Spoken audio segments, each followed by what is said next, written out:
Welcome back, you night owls. Tonight we drift into the decadent, unpredictable world of Charles II, the merry monarch with a crown on his head and mischief in his heart. He's just returned from exile, the throne freshly repolished, his court buzzing with promise, and oh yes, he's ready to make up for lost time. Velvet curtains sweep back, candles flicker, and London exhales after years of grim Puritan rule.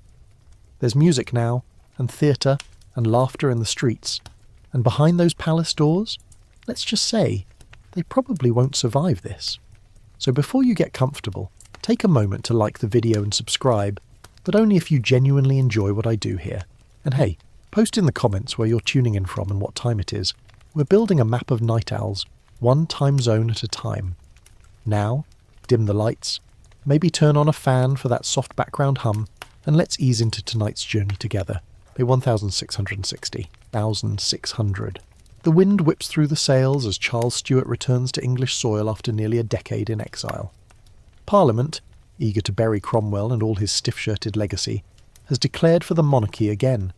There's no military conquest, no great speech, just a grand and well-timed invitation.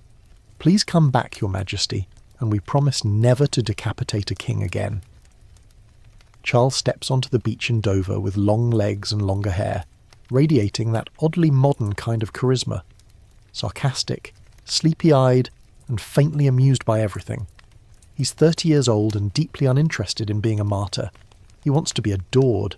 And England, weary of Puritanism and joyless Sundays, is more than ready to oblige.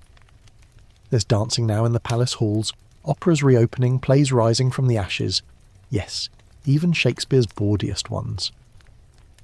Women take to the stage for the first time in history, no longer played by boy actors in drag. The court, previously a drab landscape of black and grey, becomes a riot of colour, lace, and powdered faces.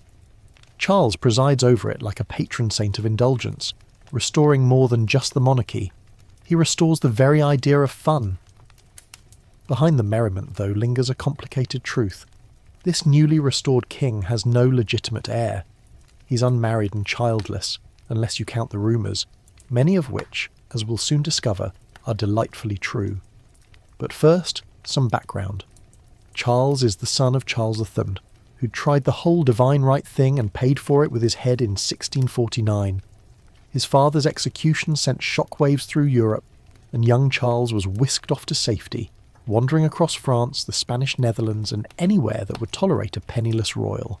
He scrounges, he schemes, he charms his way through court after court. At one point he even tries to invade England with a ragtag army, but gets thoroughly thrashed and ends up hiding in an oak tree to avoid capture. This little leafy misadventure later becomes royal propaganda. The royal oak tale is so beloved, you can still drink a pint under a pub sign bearing its name.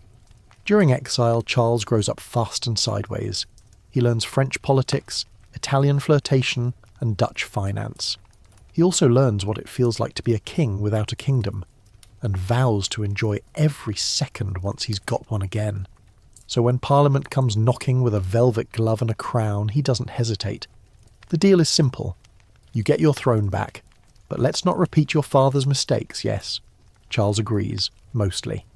He signs the Declaration of Breda, promising religious toleration, mercy, and a vague sense of constitutional cooperation. Parliament breathes easy. For now.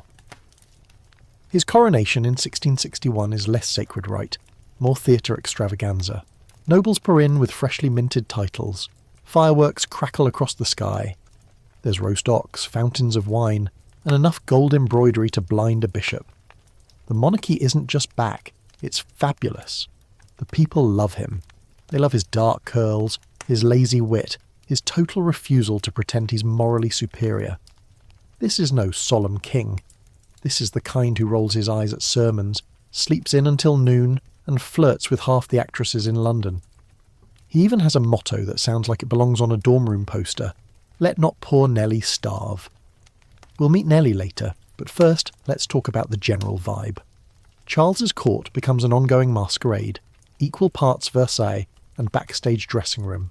Everyone's performing, scheming, seducing. And Charles, instead of resisting temptation, turns it into a lifestyle. He holds court from his bedroom, dressed in silk robes, surrounded by dogs, ministers, and mistresses.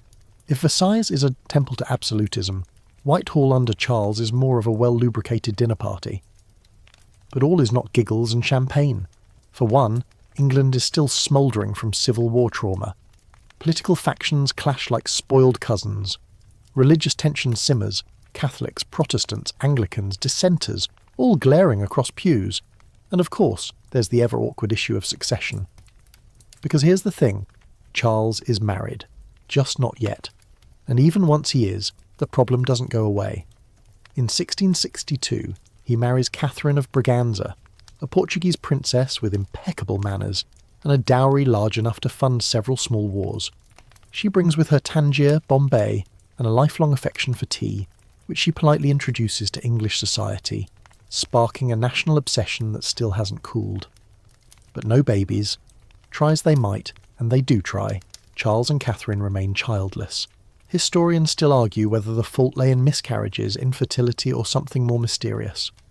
Some whisper that Catherine had several early-term losses. Others suggest that Charles simply wasn't enthusiastic enough when it came to royal marital duties. After all, he was rarely around for them. There were distractions, which brings us to his real legacy, the sheer number of illegitimate children he sires. The official count is over a dozen, though rumours hint at many more. His mistresses are not hidden in the shadows. They're paraded, painted, titled, and often housed in prime real estate. London quickly learns their names: Palmer, Gwyn, de Kerouaille, and others less well remembered but equally productive. He gives these children noble names: Lennox, Beauclerk, Fitzroy, a handy surname meaning son of the king, but never once considers legitimising any of them. Parliament would have had a collective nosebleed, and Charles, ever the pragmatist, knows that stability matters more than sentiment. Illegitimacy keeps his many bastards rich and safe, but far from the throne. Still, the question dogs him. What happens when he dies? Who takes the crown? He has a younger brother, James, Duke of York, a Catholic, which makes half the country break into hives. And so, Charles's childlessness becomes more than a private sorrow or a courtly inconvenience. It becomes a ticking political time bomb. But Charles doesn't seem to mind. He rides, he feasts, he laughs. When Parliament complains about his spending, he jokes, "I'm none the richer for it." When they worry about his mistresses, he shrugs and says, "I am the king. I must be permitted to amuse myself." And amuse himself he does.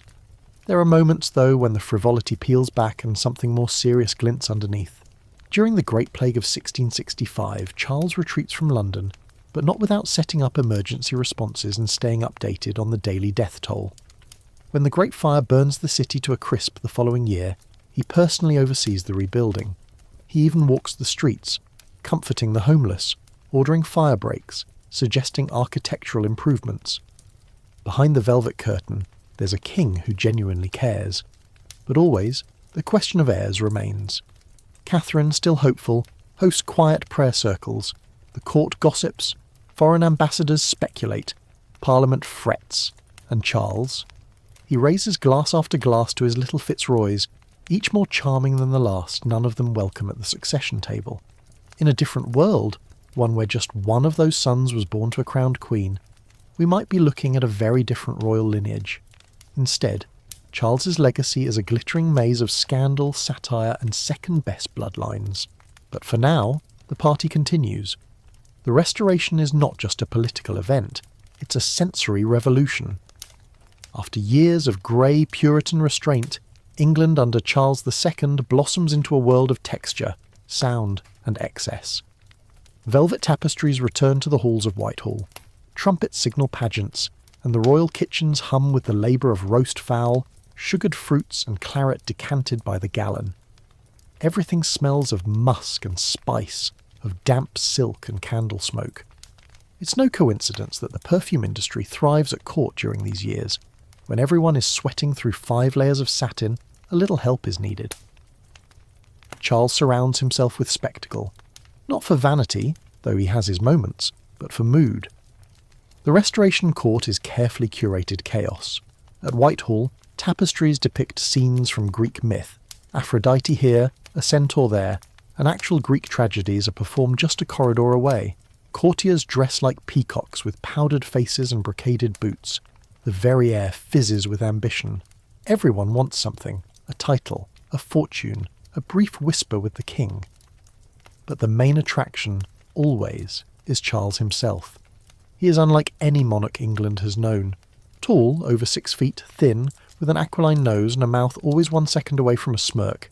He speaks fluent French and Italian, rides like a soldier, and dances with a languid grace. And he listens. That, more than anything, is his secret weapon. Where others bluster, Charles absorbs. He can spend hours in council, nodding along, offering no reaction, then slice through the nonsense with one well-timed quip. He plays the fool, but only because it keeps the knives from his back. This cultivated image of the merry monarch is more than a nickname. It's a buffer. It's hard to stage a coup against someone who makes you laugh. And oh, how they laugh. Charles's court is like a proto-Hollywood, a glamorous vortex where talent, beauty and scandal swirl together. Theatres reopen, including the famed Drury Lane, and playwrights like John Dryden and Aphra Behn churn out scripts laced with innuendo and class commentary. Women are finally allowed to act on stage, and audiences flock to see them. No more boys in wigs playing Juliet. Now the Juliets breathe, flirt, and often slip backstage with the king's favour. Charles watches it all from his box, always in velvet, always with 1 or 2 mistresses nearby, perhaps even nestled beside his queen. What would Cromwell think? But Charles has no time for ghosts. He's building a New England, one that prioritises pleasure and tolerates eccentricity. There's music in the air, particularly Henry Purcell's compositions, and masked balls that stretch into dawn. He throws open the palace gardens to the public on Sundays. Even the architecture shifts. Christopher Wren begins reshaping the skyline, culminating later in the masterpiece of St. Paul's Cathedral. Still, amidst the fanfare, power games rumble just beneath the surface. His inner circle is a rogues' gallery of wit and intrigue. George Villiers, the slippery Duke of Buckingham, who changes allegiances more often than shirts. Edward Hyde, the ponderous and pious Lord Clarendon, whose daughter Anne is married to Charles's brother James, thus entangling him in royal affairs far beyond his comfort. And then, of course, there are the mistresses. The king's taste is broad and unpredictable. He likes them clever, often scandalous, occasionally foreign. They don't just warm his bed. They influence policy, shape appointments, steer alliances. His relationships are rarely secret and never simple. The court gossips spin like weather vanes. One day Barbara Palmer struts down the hall, draped in emeralds, her children bearing noble titles. The next, Nell Gwynn sings in the royal box and exits with a wink and a kiss on the cheek. The next, a new face from France arrives, bearing perfume and a letter from Louis XIV. Everyone watches, everyone speculates. Charles naturally says nothing. His court is not without rules, just ones no one writes down. Discretion is prized but not required. Loyalty is valued unless inconvenient, and everyone understands the unspoken truth. No matter how close you are to the sun, the king may shift his gaze tomorrow. Despite the swirl of indulgence, Charles proves surprisingly competent at governance, when he feels like it. He signs trade acts, backs colonisation efforts, even founds the Royal Society, inviting Isaac Newton and Robert Hooke to experiment and argue under royal patronage. In quieter moments, Charles pokes his head into their meetings, nodding as someone attempts to explain calculus. He likes science. It makes less noise than Parliament. But that old problem persists. No air. And Parliament begins to fidget. Because while Charles might be the embodiment of relaxed charm, his younger brother James is not. James is rigid, brooding, and, most worrying of all, a devout Catholic. It's not illegal exactly, but it's deeply unpopular. England still remembers Bloody Mary. The thought of another Catholic monarch raises alarms in every tavern and drawing room. So, the nation dreams. What if one of Charles's many sons could be king? It's a seductive idea, and everyone has a favourite. There's James Scott, Duke of Monmouth, handsome, Protestant, and dangerously ambitious. There's Henry Fitzroy, dignified and clever, even Charles Beauclerk, raised with the best tutors and a taste for military command. But none of them qualify. Illegitimate is illegitimate, no matter how noble the mother or charming the child. Charles never budges on this, not even when Monmouth practically begs for it. Instead, the king continues as he always has, gliding through scandal, ducking confrontation, and hosting dinners that last until sunrise. The court becomes a mirror of his moods, sparkling when he's amused, sombre when he's sick, chaotic when he's indifferent. One constant is his love of animals. His spaniels, now known as King Charles spaniels, are rarely more than a foot from his velvet heels. Peacocks strut through the palace gardens. Even his cats are pampered. There's a story, possibly apocryphal, that he once delayed a council meeting because his greyhound was sleeping on the paperwork. "We're not disturbed," he told the ministers, waving them away. "Let the dog finish his nap." But the years pass, and even the most indulgent reign cannot outpace time. By the late 1670s, Charles is ageing. His black curls streak with grey, his walk grows slower, and though he still hosts suppers, the laughter doesn't reach his eyes as often. Plots begin to hatch, small at first, then more daring. Pamphlets accuse his brother of plotting Catholic tyranny. Ministers whisper. Parliament grows bold. Charles keeps his balance. Just. He knows his reign is a balancing act, between pleasure and policy, between public adoration and parliamentary wrath. And always, behind every choice, is that vacant cradle. No baby to carry the Stuart line forward in law or in name. So, he doubles down. More titles for his bastards, better matches. He makes them dukes, earls, commanders, not because he thinks they'll rule, but because he wants them remembered. And they are. Oh, how they are. To this day, the blood of Charles II trickles through British aristocracy. A surprising number of modern dukes and duchesses can trace their lineage back to one of his mistresses. At dinner parties, they might raise a glass to the merry monarch, who started their family fortunes with a sly wink and a tryst in a palace alcove. Charles doesn't mind the gossip. In fact, he rather likes it. One evening, a visiting clergyman scolds him gently. "Sire, you must set a better example." Charles smiles and says, "I do. I'm consistently bad." As the 1670s bleed into the 1680s, even his enemies must admit he's hard to hate. His indulgences are personal, not tyrannical. His rule, while sometimes lax, avoids the fires of fanaticism that engulfed his fathers. And through it all, England grows stronger. Trade expands, the navy modernises, and London rebuilds. But the clock ticks. No legitimate son. Parliament sharpens its knives. Rivals eye the throne. And Charles, the eternal performer, knows his final act is approaching. But not yet. For now, he raises another glass, pets his spaniel, and listens to the murmur of the Thames outside Whitehall. The party isn't over. Not quite. The whispers begin softly, like a cold draught sneaking through palace corridors. Another one, they say. Another woman. Another child. Another Fitzroy tucked into the folds of aristocracy. Charles II is no longer merely a merry monarch. He is England's most prolific father, and he makes no effort to hide it. Mistresses are not unusual at court. Monarchs have always sought companionship outside the confines of marriage. Elizabethan poets practically wrote guidebooks about it. But what Charles does is something altogether different. He elevates it to a lifestyle, a spectacle, an institution within the court. His lovers are not anonymous shadows. They are titled, painted, and publicly adored, or at least publicly tolerated, and their influence as potent as any cabinet minister's. They arrive at court like shooting stars, each more dazzling and dangerous than the last. Some stay for a moment, others linger for years. Together they form a constellation around Charles, and from this glittering mass emerges the true drama of his reign, the tale of how one king, with all the charm of a tavern poet and the impulse control of a cat in a bird shop, reshapes the monarchy, not through war or reform but through seduction. The first among them to truly matter is Lucy Walter. She appears early, during his years in exile, when Charles is still more vagabond than king. She's Welsh, with wide eyes and a romantic soul. Theirs is not just a fling, it's a torrid love story wrapped in danger, rumours, and that most scandalous of possibilities, secret marriage. Charles never confirms it.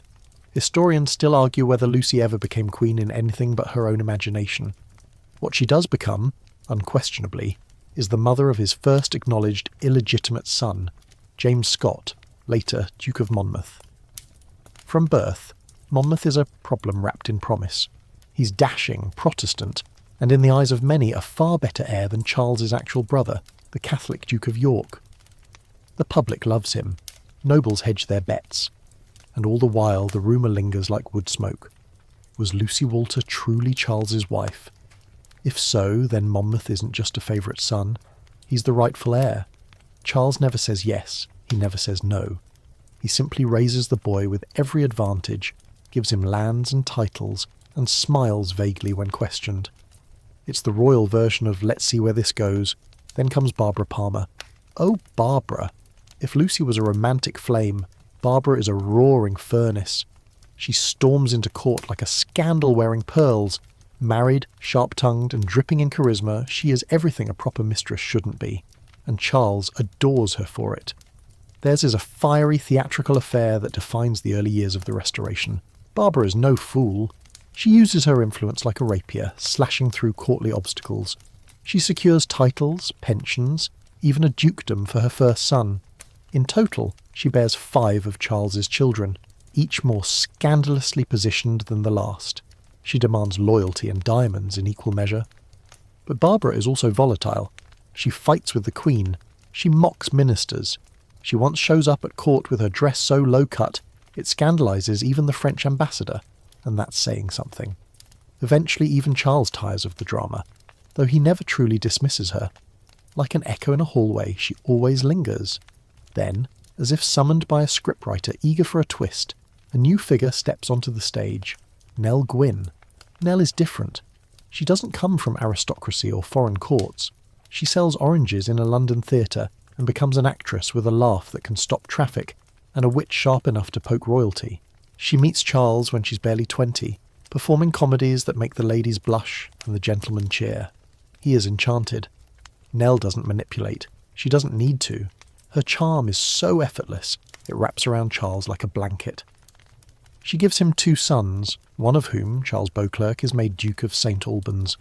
When she's offered a title herself, she declines. She prefers plain Mistress Gwyn, thank you very much, and she's adored.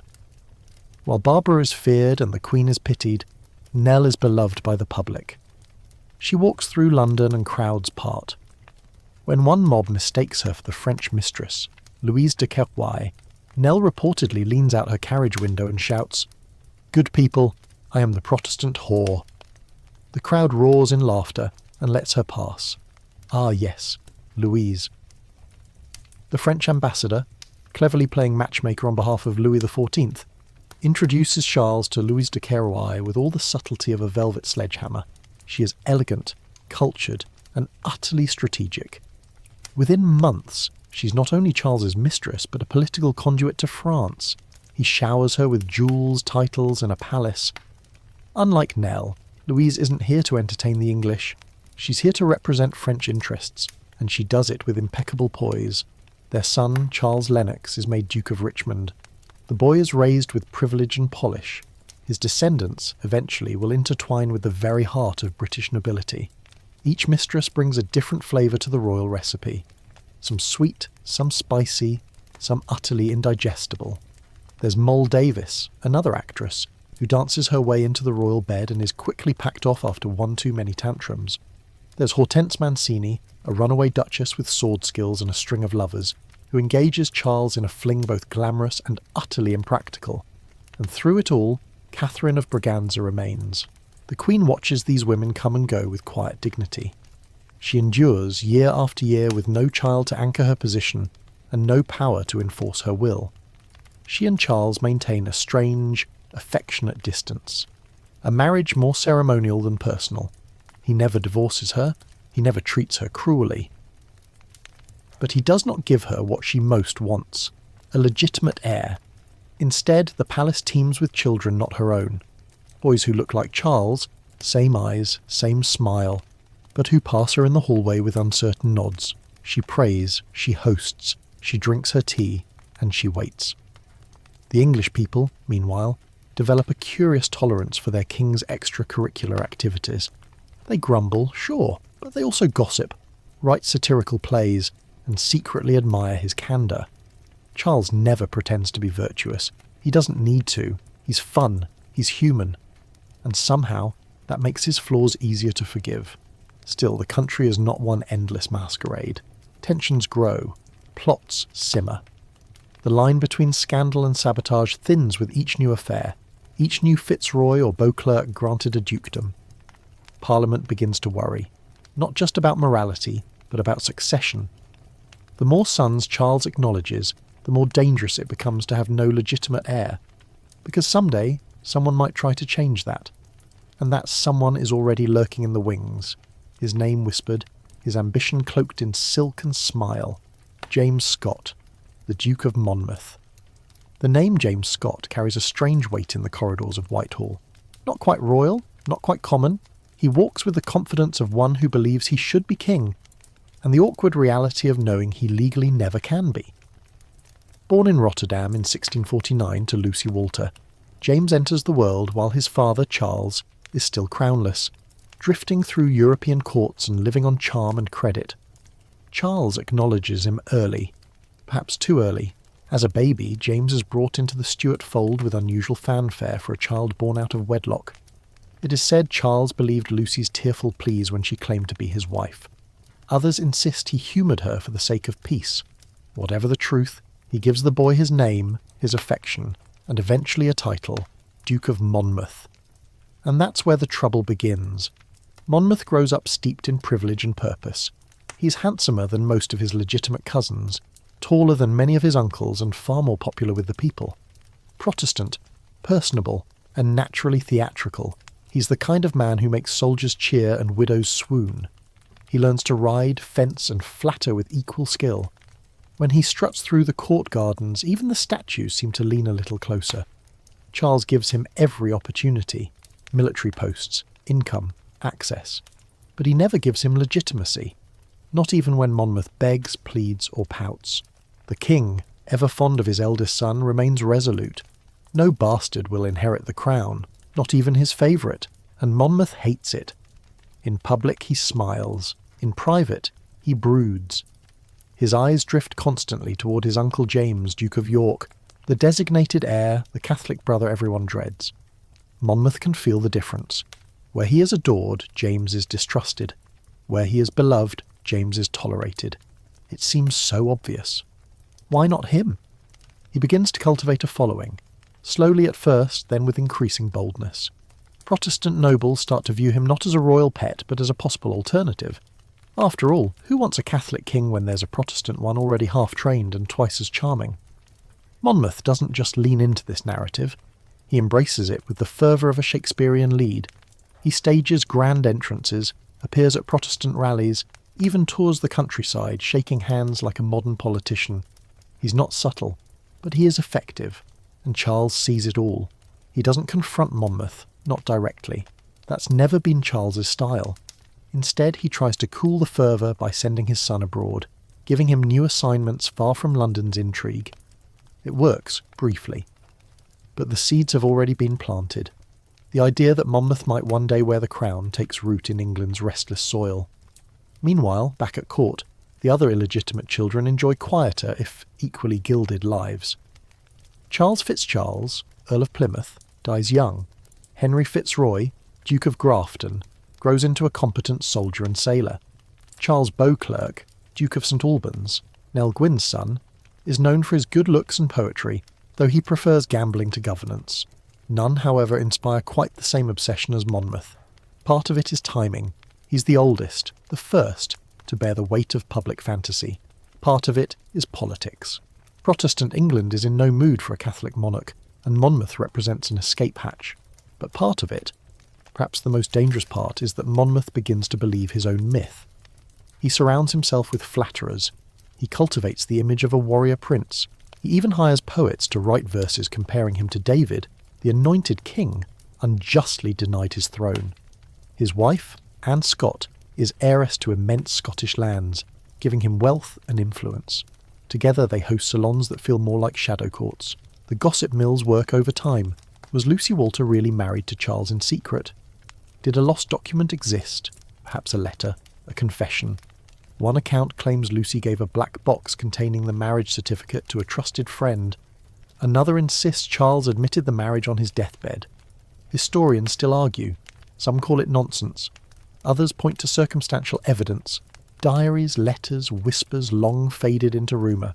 Charles, of course, says nothing. That's his way. By saying nothing, he says everything. The absence of a clear denial keeps the dream alive. And Monmouth, ever the actor, lets it flourish. But Charles is no fool. He sees the threat growing. In 1679, following the fabricated popish plot hysteria and Parliament's demand to exclude James, Duke of York, from the succession, Charles steps in. Parliament pushes for Monmouth. The people chant his name in the streets. Even some lords declare their support. Charles dissolves Parliament. Then he brings Monmouth to heel. With measured firmness he declares, publicly, that he was never married to Lucy Walter. Monmouth is not legitimate. The issue is closed, but the damage has already been done. Monmouth sulks off to the countryside. He doesn't rebel, yet. But the idea of rebellion becomes a comfortable cloak he wears more and more often. He imagines England begging him to return, to lead, to rescue them from Catholic tyranny. And as Charles ages, the pressure mounts. The king's health, always a bit fragile beneath the surface, begins to falter. He suffers from gout, headaches, and mysterious fevers. His courtiers whisper behind fans. Doctors prescribe leeches and exotic tonics. The royal astrologer, always vague, begins muttering about Saturn's descent, and Monmouth waits. James, Duke of York, waits too. Unlike his flamboyant nephew, James is quiet, devout, and entirely unlikable. He doesn't charm the crowds, he doesn't write poetry, but he does have the law on his side. As the king's legitimate brother, he's next in line, assuming nothing goes wrong, and things are very close to going wrong. In 1683, the Rye House plot emerges, a half-baked conspiracy to assassinate Charles and his brother during a return trip from Newmarket. The plan fails spectacularly, but its implications ripple through the kingdom. Among those implicated, sympathisers with Monmouth, Protestants fed up with royal Catholic drift, nobles who see Charles's indecision as dangerous. Charles responds with sudden decisiveness. He cracks down. Executions follow, arrests mount, and Monmouth, once again, is exiled. The exile is bittersweet. On one hand, he's removed from the palace games that weary him. On the other, he's now tethered to foreign soil, waiting for a father who seems increasingly determined not to make him king. Still, he believes. Always, he believes. Charles, meanwhile, continues to walk his tightrope. He knows his brother will likely inherit. He knows that will cause trouble. But he refuses to allow a bastard, no matter how beloved, to upset the natural order. He is a king, yes, but he is also a man who has seen civil war tear his country apart. Legitimacy, even in principle, matters more than popularity. The weight of the crown never sits lightly. But Charles wears it with a smirk until the very end. In the shadowed corners of the court they whisper of a final scheme, that perhaps Charles in his last moments might change his mind, that he might legitimise Monmouth, that he might name a successor of his choosing. But Charles leaves no such instructions. He leaves no son to rule, just a trail of noble bastards, a brother everyone dreads, and a kingdom teetering on the edge of another crisis. And Monmouth? He is not done yet. Not by a long shot. Nell Gwyn doesn't enter history quietly. She skips into it, cheeks flushed, a basket of oranges on one hip, and a sparkle in her eye that's more lightning than light. She's not born into privilege or even into comfort. Raised in Coalyard Alley, somewhere between a bawdy house and a boot-black stall, young Eleanor Gwyn grows up surrounded by the grime and grind of Restoration London. But where others see hardship, Nell sees possibility. Her early life is, in the most delicate terms, improvisational. Some claim her mother ran a brothel, others insist she sold strong drink to stronger sailors. What's clear is that Nell learns early how to survive with charm and a very quick tongue. She joins the King's Theatre at a tender age, not as an actress, but as an orange girl. These sprightly vendors sold citrus and gossip to the audience, often doubling as informants and flirtation experts. It doesn't take long before someone notices Nell's timing. She's hilariously quick, the kind of girl who can insult a noble and leave him smiling. One playwright gives her a few lines in a play, then a scene, and finally an entire role. Audiences adore her. Her comic delivery is effortless, and her physicality, a blend of innocence and innuendo, is pure Restoration gold. She's still a teenager when she becomes one of London's favourite actresses, and that's when Charles notices her. He's seated in his royal box, one eye on the play, the other decidedly not. Nell, playing a saucy maid with impeccable comedic timing, catches his attention mid-laugh. The eye contact lingers. A few evenings later, he sends for her. She sends back a message, "Come yourself and bring pudding." He laughs so hard he nearly spills his wine. When she finally arrives at court, it's not with deference or airs. She doesn't change her accent, doesn't hide her past, and certainly doesn't pretend to be anything but Nell. It's this, more than anything, that Charles finds irresistible. She is perhaps the only person at court who never tries to manipulate him. She just is. Their relationship blossoms with a casual joy. She's funny, sharp, and deeply uninterested in politics. While others plot and plead, Nell cracks jokes and hands him his wig. They dine together in private, laugh in public, and maintain a kind of camaraderie rare among royal liaisons. She bears him 2 sons, one of whom survives, Charles Beauclerk, whom the king makes Duke of St Albans. Charles dotes on her, but Nell never demands a title for herself. "I don't want to be a duchess," she's rumoured to have said. "I just want my boy to eat off silver," and eat off silver he does. The court tolerates Nell because, quite simply, they have no choice. She's popular with the people, beloved by the king, and entirely uninterested in being anything other than what she is. When a rival mistress attempts to embarrass her at a masquerade by sneering at her accent, Nell replies loudly, "Better to be a plain woman in silk than a plain woman out of it." Even Queen Catherine, long-suffering and gracious, reportedly has a soft spot for Nell. Maybe it's the honesty, maybe it's the tea. Still, Nell is not without her heartbreaks. The court is cruel. Rumours swirl. Rivals whisper that she is too lowborn, too common, too orange. And though Charles protects her, he cannot shield her from everything. When he is ill or distant, she waits in silence. When he is gone, truly gone, she will weep in private, out of sight from the city that once laughed with her. But for now, in these golden years of the 1670s, Nell is a shining star in the constellation of Charles's court. While others orbit the king, trying to pull him toward policy or power, she simply lights his sky.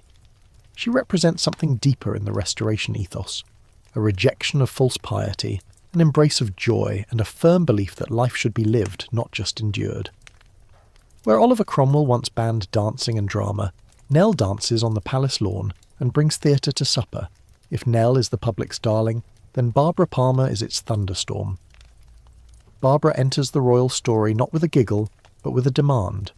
Born into nobility and married off early, she meets Charles before the Restoration and becomes his mistress before he regains the throne. She's already had a taste of royal proximity and, unlike Nell, she wants more. Tall, dark-eyed and dazzlingly manipulative, Barbara is everything a 17th century scandal needs. She's also Catholic, which doesn't help her public image, especially when she starts flaunting her position at court.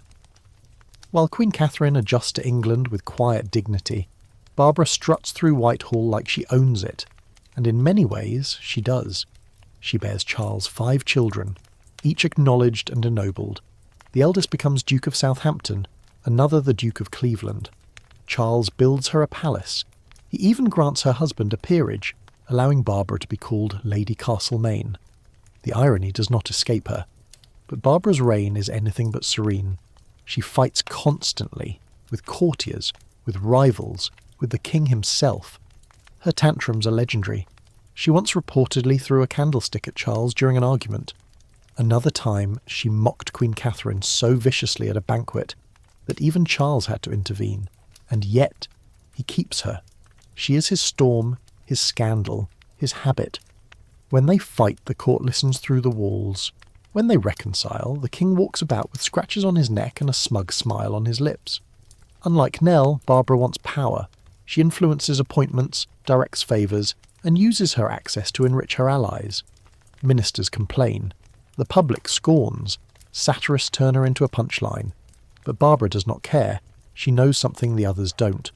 Charles may be merry, but he is not weak. And if he keeps her near, it's not out of fear or necessity. It's because she amuses him. Eventually the relationship burns itself out. New mistresses arrive. Louise de Querouaille steps in with her French lace and delicate diplomacy. Barbara finds herself edged out, though not erased. Her children remain, her legacy secured in ducal titles and family estates. She retires from centre stage but never fades completely. Like the scent of perfume in a room long after the wearer has left, Barbara's presence lingers. Then there's Louise. Arriving from France with the subtlety of a velvet dagger, Louise is no barmaid or actress.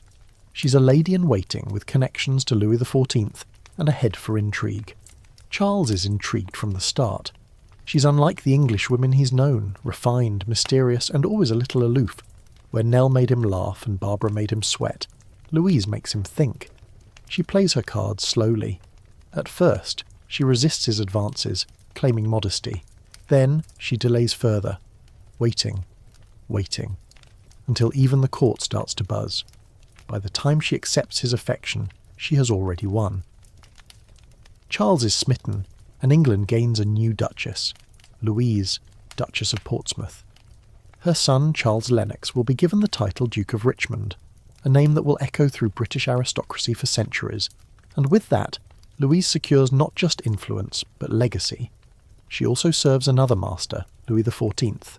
Historians still debate just how much information flowed from Charles's bedchamber to Versailles.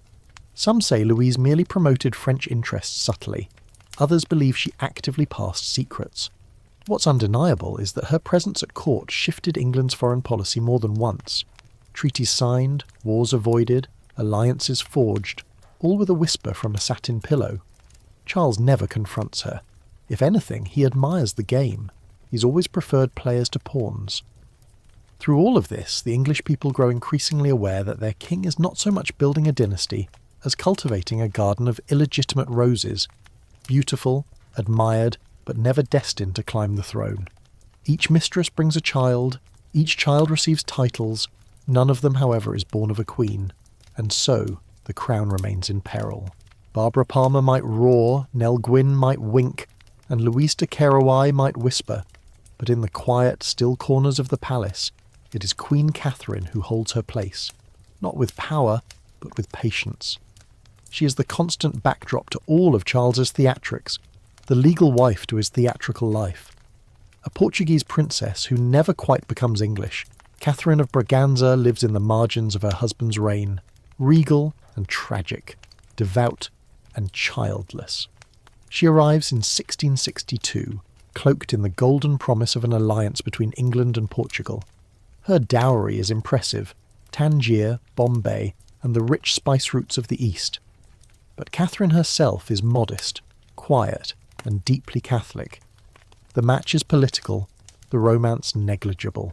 Still, Charles welcomes her with a blend of courtesy and resignation. She, in turn, tries her best. Catherine brings tea drinking into vogue, though she likely doesn't realise she's starting a national obsession. At first it's a novelty, then a fashion, and eventually an institution. The English sip from porcelain cups in candlelit parlours, unaware that their lifelong affair with Earl Grey began in the hands of a queen whose marriage would never produce an heir. Their wedding night is quiet, no fanfare, no fireworks. Perhaps there's hope in her heart, a flicker of optimism that time and tenderness will grow into something more. But Charles, while never cruel, is distracted. He already has mistresses. Barbara Palmer is still very much present, and Nell is not far off. Even on Catherine's arrival day, Barbara parades about in jewels, daring anyone to challenge her position. The court takes its cue accordingly. Catherine's early years at court are difficult. She's mocked for her foreignness, her accent, her religion. Protestant England, still jittery about Catholicism, eyes her with suspicion. She has no allies, few comforts, and a king who, though genial, is clearly occupied elsewhere. Still, she never leaves, never rails, never sulks publicly. When Charles introduces her to his mistresses, she accepts them with a calm dignity that baffles even him. There are reports she attempts to withdraw to a convent at one point, only for Charles to refuse. He doesn't want her to leave, not because he loves her in the way poets describe, but because he respects her place, her person. She is, after all, his queen. Despite their arrangement, Catherine does try. She attends state functions, learns English customs, and endures the public's sideways glances. For a time, it seems she may be pregnant. Hope flickers through the court. Candles burn longer in chapels. But the signs vanish, and with them, another opportunity. It becomes a pattern. There are whispers of miscarriages, quiet, unspoken griefs hidden behind embroidered veils. Historians still debate how many there were. Some say 3, others as many as 5. No official record confirms it, but the sombre mood that follows each indisposition speaks volumes. The palace knows, and Charles knows. He never blames her, never seeks a divorce, even though Parliament occasionally hints that he should. Other monarchs might have done it. Henry VIII famously did, again and again. But Charles, the man who breaks so many rules in love, holds this one sacred. Catherine is his queen. She may not give him an heir, but he will not cast her aside. In return, she gives him loyalty. Even when surrounded by rivals, she remains poised. Even when mocked in the streets, once mistaken for Louise and nearly attacked by a Protestant mob, she maintains composure. She turns her energies inward, building chapels, supporting the arts and tending to her faith. Her chambers become a sanctuary of incense and prayer, Portuguese music humming softly from harpsichords. She gathers a small circle of ladies, hosts modest suppers, and occasionally attends plays, though rarely the more scandalous ones favoured by Charles. She lives in the periphery, yet never disappears. Over time, even the court begins to soften. There's a grudging respect for her endurance. Ministers admire her discretion. Even Barbara and Nell, both rivals in their own way, come to regard Catherine with something like pitying affection. She becomes the gentle heartbeat of a court that so often runs on chaos. Charles, for his part, visits her regularly. Not romantically, those days are few and far between, but companionably. They talk, they laugh, sometimes. He trusts her judgment on certain matters. She, in return, never embarrasses him.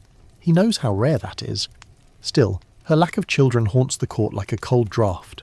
Without a legitimate heir, the throne is vulnerable. The spectre of his brother James looms larger with every passing year, and the realm begins to tense like a bowstring. Had Catherine produced a son, the entire course of English history might have veered dramatically. There would be no glorious revolution, no William and Mary, no Hanoverian succession. But fate, or biology, has other plans, and so the palace continues to fill with the laughter of children who are not hers. Fitzroys race through the gardens, Beauclerks swing from the marble staircases, Lennoxes duel with wooden swords in corridors Catherine passes through in silence. She smiles at them, even kisses them at times, but they are not hers. They never will be. As time wears on, the dynamic between Charles and Catherine takes on the hue of an old friendship. They are two people bound by duty, drifting through a sea of scandals, holding to each other not for love, but for equilibrium. When Catherine falls ill, Charles visits daily. When Charles himself begins to fail, it is Catherine who sits quietly nearby praying for his soul. She never remarries. After Charles's death, she returns to Portugal briefly, then comes back to England, choosing to live out her days in quiet retreat. The country that once mocked her now regards her with gentler eyes. In an era of volatility, she was the steady flame, flickering but never extinguished. Her story is the quiet counterpoint to Charles's carnival of excess. She does not appear in many paintings, nor in the bawdy comedies of the age, but she is there in every portrait of the Restoration Court, seated off to one side, a cup of tea in hand, watching history unfold with weary grace. While the court hurls itself into intrigue, and his children grow like ivy across the palace walls, Queen Catherine remains, a single, unchanging truth, in a kingdom built on contradictions. Charles loves many women. He shares his bed, his coin, even his heart on occasion. But he never gives anyone what he gives Catherine: permanence. And in the end, perhaps that is its own kind of victory. Lucy Walter is long dead by the time Charles settles into the polished rhythms of kingship, but her name haunts the court like an echo that refuses to fade. Unlike Nell, Barbara or Louise, Lucy never enjoys the trappings of a royal mistress. She never strides down palace corridors or lounges in carriages chased with gold. Instead, she flickers through memory and rumour, an enigma at the heart of England's most enduring succession debate. She meets Charles in the early 1640s during the years of exile, when he is more wandering prince than monarch. He's young, restless, and not yet weathered by politics. She's barely older, a Welsh gentlewoman with striking eyes and a theatrical manner. They meet in The Hague, or possibly Paris, the records vary, and their affair is intense if short-lived. Lucy is not like the noblewomen Charles would later surround himself with. She's emotionally volatile, passionate, and perhaps overly ambitious. She wants more than affection. She wants a place, a promise, a title. Some believe she pursues Charles not just for love but for elevation. Others argue that she genuinely adores him and that the political consequences are merely collateral. Whatever the case, she gives birth to James in 1649 and immediately declares him the rightful heir of a royal marriage. She claims she and Charles were secretly wed, somewhere, sometime, by someone whose name she can't quite remember. When challenged, she insists the proof exists in a black box. Ah, yes, the black box. This mysterious object, allegedly containing the marriage certificate and other incriminating love letters, becomes the centre of a swirling controversy decades later. In the 1670s, as the succession crisis intensifies, some of Monmouth's supporters demand access to this mythical chest. They believe it holds the key to legitimising him, to bypassing the Catholic Duke of York. But the box is never produced. Was it real? Did it ever exist? Historians still argue the point, trading theories like chess pieces. Some say Charles himself once hinted at a ceremony, done hastily in a French chapel. Others insist Lucy fabricated the entire tale, clinging to illusion as her fortunes faded. She was known to be unstable, possibly alcoholic, and prone to wild claims. Her letters, those that survive, shift from desperate to poetic to incoherent. Charles, for his part, never validates her story. He admits James as his son. He raises him, provides for him, even cherishes him. But he never declares him legitimate. Not during Lucy's life, not after her death, and not on his own deathbed, when the entire nation waits to see whether the crown will follow blood or law. Lucy dies in 1658, alone and disgraced. By then, Charles has long since moved on, both emotionally and politically. He supports James financially, gives him tutors and titles, but never, never the crown. And yet, Lucy's legacy refuses to lie quietly. In the 1670s and 80s, as Charles's health declines and the exclusion crisis bubbles over, her ghost returns in the form of legal briefs and political cartoons. Monmouth's supporters insist he is the true heir. They revive Lucy's claim of marriage. They declare the black box must be found. They scour attics, threaten former servants, and interrogate anyone who might once have known her. But nothing materialises. Catherine of Braganza, silently observing the chaos from her prayerful distance, says nothing. She knows she has no child of her own to claim the throne, but she also knows legitimacy cannot be conjured by rumour. Her position, while painful, is secure. She is the queen. Lucy was not. Still, the public isn't so sure. Charles, with his roguish charm and long list of favourites, has trained the people to expect drama. And Monmouth, ever the romantic hero, fuels the flames. He walks the line between devotion and delusion. He tours the countryside, posing with loyalists, letting the idea of Lucy's legitimacy grow unchecked. There's a reason Lucy's story resonates so deeply. It has all the ingredients of a national myth: forbidden love, royal secrecy, a hidden document, a tragic death. It's Arthurian, almost. Less a political claim than a folk tale passed down in whispers. And it all leads back to James. James Scott, Duke of Monmouth, becomes the vessel for his mother's frustrated dreams. He is her legacy, her gamble, her unfinished argument with the crown. Whether she lied or told the truth no longer matters. By the time Charles is grey at the temples, Lucy's story has outgrown Lucy herself. It belongs to the crowd now, passed from pub to pamphlet, from preacher to politician. Charles, ever the tactician, handles the matter with characteristic slipperiness. He never denies James. He showers him with affection. He elevates him to general, gives him ceremonial duties, parades him through London. But he also never grants him legitimacy. He keeps the boy close, but always just out of reach. At one point, when Parliament is in full froth over the Exclusion Bill, desperate to prevent a Catholic succession, Monmouth becomes their golden child. The idea of legitimising him gains traction, but Charles shuts it down with rare force. "I was never married to Lucy Walter," he says, "and I never shall be persuaded otherwise." And with that the dream shatters, or at least it should. But Lucy's shadow remains.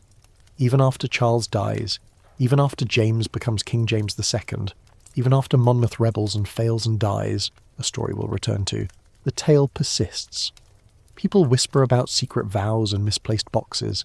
Lucy Walter becomes Restoration folklore, a woman who might have changed history had she lived longer or lied better, or simply held on to a few more documents. Modern historians, with all their tools and timelines, still can't agree. Some believe Lucy was a tragic opportunist, a pawn in a game she never understood. Others see her as a victim of patriarchy, denied her place by a system that never intended to let women dictate dynasties. Still, others wonder if she was telling the truth all along, and that the proof vanished under suspicious circumstances. There's even one fringe theory, charming but entirely unprovable, that claims the black box was found, opened, and quietly destroyed by Charles himself. Better to erase a complication than confront it. After all, what's a little arson compared to civil war? In the end, Lucy Walter's story remains one of the great what-ifs of English history. She died too early to plead her case. Her son lived too loudly to be ignored, and her legacy, tangled and tragic, would forever brush against the edge of legitimacy like a whisper on silk. Charles may have loved her. He may have lied to her. He certainly used her. But he also gave her a place, perhaps unwillingly, in the eternal saga of royal succession.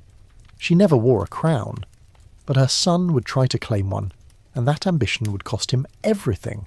James Scott, Duke of Monmouth, has always lived with one foot in legitimacy and the other in legend. He is, without question, Charles II's favourite son. The court knows it, the country suspects it, and Monmouth himself, tall, golden-haired, always in motion, believes it with such unshakable conviction that it becomes, for a time, almost true. In his early years, Monmouth plays the part of a prince without a crown. Charles bestows titles upon him with casual generosity. First Duke of Buccleuch through marriage, then Duke of Monmouth by royal favour. He's granted the Order of the Garter, estates in the countryside, and command over a regiment. Wherever Monmouth walks, red carpets seem to unroll on instinct. Nobles toast him, poets praise him, and the crowds, oh the crowds, they adore him. He dances better than his cousins, rides faster than most cavalrymen, and charms every room he enters.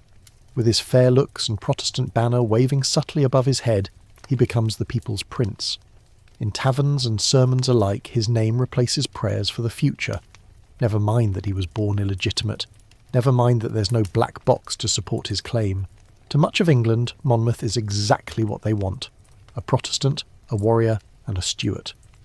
This popularity is a double-edged sword. It emboldens him, yes, but it also makes him dangerous. Because as long as Charles lives, Monmouth is a son. But when Charles dies, he might become something else entirely, and everyone knows it, including Charles. Throughout the 1670s, Charles walks a diplomatic tightrope. He wants to protect his brother James's right to succeed him. He also wants to avoid civil unrest. And Monmouth, charming as he is, complicates everything. Charles cannot ignore him, nor can he embrace him fully. So he does what he does best. He delays, distracts, and disarms with affection. Monmouth, however, is not built for patience. He sees his father ageing, his uncle growing stronger, and his own chances thinning with each passing year. The Parliament's attempts to exclude James from succession feed Monmouth's ambition like dry logs on a fire. He leans into the speculation, making just enough public appearances, shaking just enough hands to keep hope alive. The exclusion crisis of 1679 to 81 throws this entire question into a national frenzy. After the fabricated popish plot, a fever dream conspiracy that has England hysterical over supposed Catholic plans to murder the king, the public becomes paranoid. The thought of a Catholic monarch is enough to make Protestants reach for their pitchforks and their printing presses. They clamour for Parliament to bar James, Duke of York, from taking the throne. Into this vacuum, Monmouth glides like a polished dagger. He's invited to rallies. Poets write verses about his noble blood and Protestant virtue. Parliamentarians discuss the legality of legitimising him. One even suggests that if Charles simply signs a declaration confirming Lucy Walter as his wife, the whole mess could be resolved. But Charles won't do it. In a rare moment of unambiguous clarity, he declares in front of his ministers, "I never was married to Mrs. Walter." With that, Monmouth's legal foundation collapses. but not his popularity. If anything, the denial adds a layer of tragedy to his tale. A good man, kept from his rightful destiny by a stubborn father and a scheming uncle, and still, he waits. In 1683, the Rye House plot erupts, an actual conspiracy to assassinate Charles and James. The plan is amateur at best, involving a few disgruntled soldiers and a timetable that relies heavily on luck. It fails before it begins. But among the implicated are several of Monmouth's friends, and suspicions rise. Did Monmouth know? Did he help? He claims innocence. Charles believes him, publicly at least. But he sends his son abroad anyway. Monmouth sulks in the Netherlands, surrounded by a dwindling entourage of loyalists and flatterers, spending time drafting manifestos and planning just how to be king once the opportunity inevitably comes. And then it does. On February 6th, 1685, Charles II dies. After days of mysterious illness, apoplexy some say, others suspect poison, he slips away, not with fanfare, but with a whispered conversion to Catholicism on his deathbed. Catherine is by his side, his mistresses are kept at bay, his dogs are underfoot, and in his final moments he murmurs, "Let not poor Nelly starve." The throne passes, legally and swiftly, to James, Duke of York, now James II of England and the 7th of Scotland, and Monmouth panics. For a brief moment he hesitates. He waits to see whether James's rule will provoke resistance. Perhaps Parliament will intervene. Perhaps public unrest will push the crown toward him. But James, for all his flaws, is quick. He asserts authority. He gathers allies. And most importantly, he is crowned. Monmouth realises that waiting won't work, so he decides to act. In June 1685, he sails from Holland to the southwest coast of England, landing in Lyme Regis. It's not a grand invasion. He has a few ships, a ragged band of supporters, and a growing confidence stoked by years of adulation. As he marches inland, locals cheer. Some join his cause, others hang back, unsure whether this rebellion is genius or suicide. Monmouth declares himself king, James II be damned. He issues a proclamation filled with Protestant virtue and noble promises. He claims legitimacy again, insisting his parents were married. He dons a feathered hat, mounts a white horse, and begins a slow, winding campaign toward London. But this isn't 1642. The English Civil War is a scar still healing. The nation is not eager to rip it open again. Though many dislike James, fewer are willing to risk all for Monmouth, especially when his support seems more theatrical than tactical. The decisive moment comes at Sedgemoor in Somerset on July 6, 1685. Monmouth's forces are untrained, poorly armed, and woefully outnumbered. The royal army meets them with precision and firepower. The battle is brief, bloody, and brutal. Monmouth flees, some say in disguise, others say in despair, hiding in a field of peas, or perhaps under a hedge, depending on which version one prefers. He's captured a few days later, brought to London in chains. And here, for the first time in his life, James Scott is no longer smiling. He begs his uncle for mercy, writes letters, cries in front of guards, promises repentance. But James II is not Charles. He has no patience for rebellion, especially not from a nephew who tried to steal his throne. Monmouth is sentenced to death. On July 15th, 1685, he walks to the scaffold on Tower Hill. He's still young, just 36, and still handsome, though the fear in his eyes dulls the shine. He makes a long speech, says he dies a Protestant, refuses to acknowledge guilt. He kneels, prays. And then the executioner botches the job. It takes 5 strikes of the axe to sever his head. The crowd, horrified, murmurs prayers. Some weep, others flee. The scene is ghastly, not because Monmouth was beloved, but because the execution itself feels like a final, cruel punctuation mark to a life already soaked in ambiguity. James has Monmouth's body buried discreetly. He bans mention of the rebellion, but the myth refuses to die. In years to come, poets will resurrect Monmouth as a tragic figure. Some say he repented at the last second. Others claim he remained defiant to the end. Still others whisper that he was never truly executed, that a double died in his place, and Monmouth fled to a quiet life abroad. All fiction, of course. But the legend of Monmouth, like the legend of Lucy Walter, is too tantalising to leave behind. He becomes a folk hero in some circles, a cautionary tale in others. His descendants, stripped of titles but not lineage, remain a footnote in aristocratic genealogies. He was never legitimate, never king. But for a brief, fevered summer, he held the dreams of a restless nation in his hands, and then, just as quickly, he lost them. Monmouth is gone, but the scent of his rebellion lingers in the air like gunpowder after a battle. England inhales deeply, uneasily, and for a moment holds its breath. The failed uprising at Sedgemoor may be over, but it has stirred something that cannot be neatly buried in a grave alongside James Scott's battered remains. At the heart of this disturbance lies a delicate truth. Monmouth was popular, not just among peasants and merchants, but among nobles, parliamentarians, and even within the whispering corridors of the court itself. His execution may have been swift, but it leaves behind a tremor, a reminder that a legitimate name isn't always enough to guarantee loyalty, and a bastard with charm can very nearly upend a dynasty. And Charles II knew that. Throughout his reign, Charles had always kept a careful balance. He indulged his illegitimate children, granted them wealth, power and prestige, but never too much, never more than the law allowed, never enough to unsettle the foundations of inheritance. Monmouth's rebellion proved just how thin that line had become. It also underscored a deeper tension.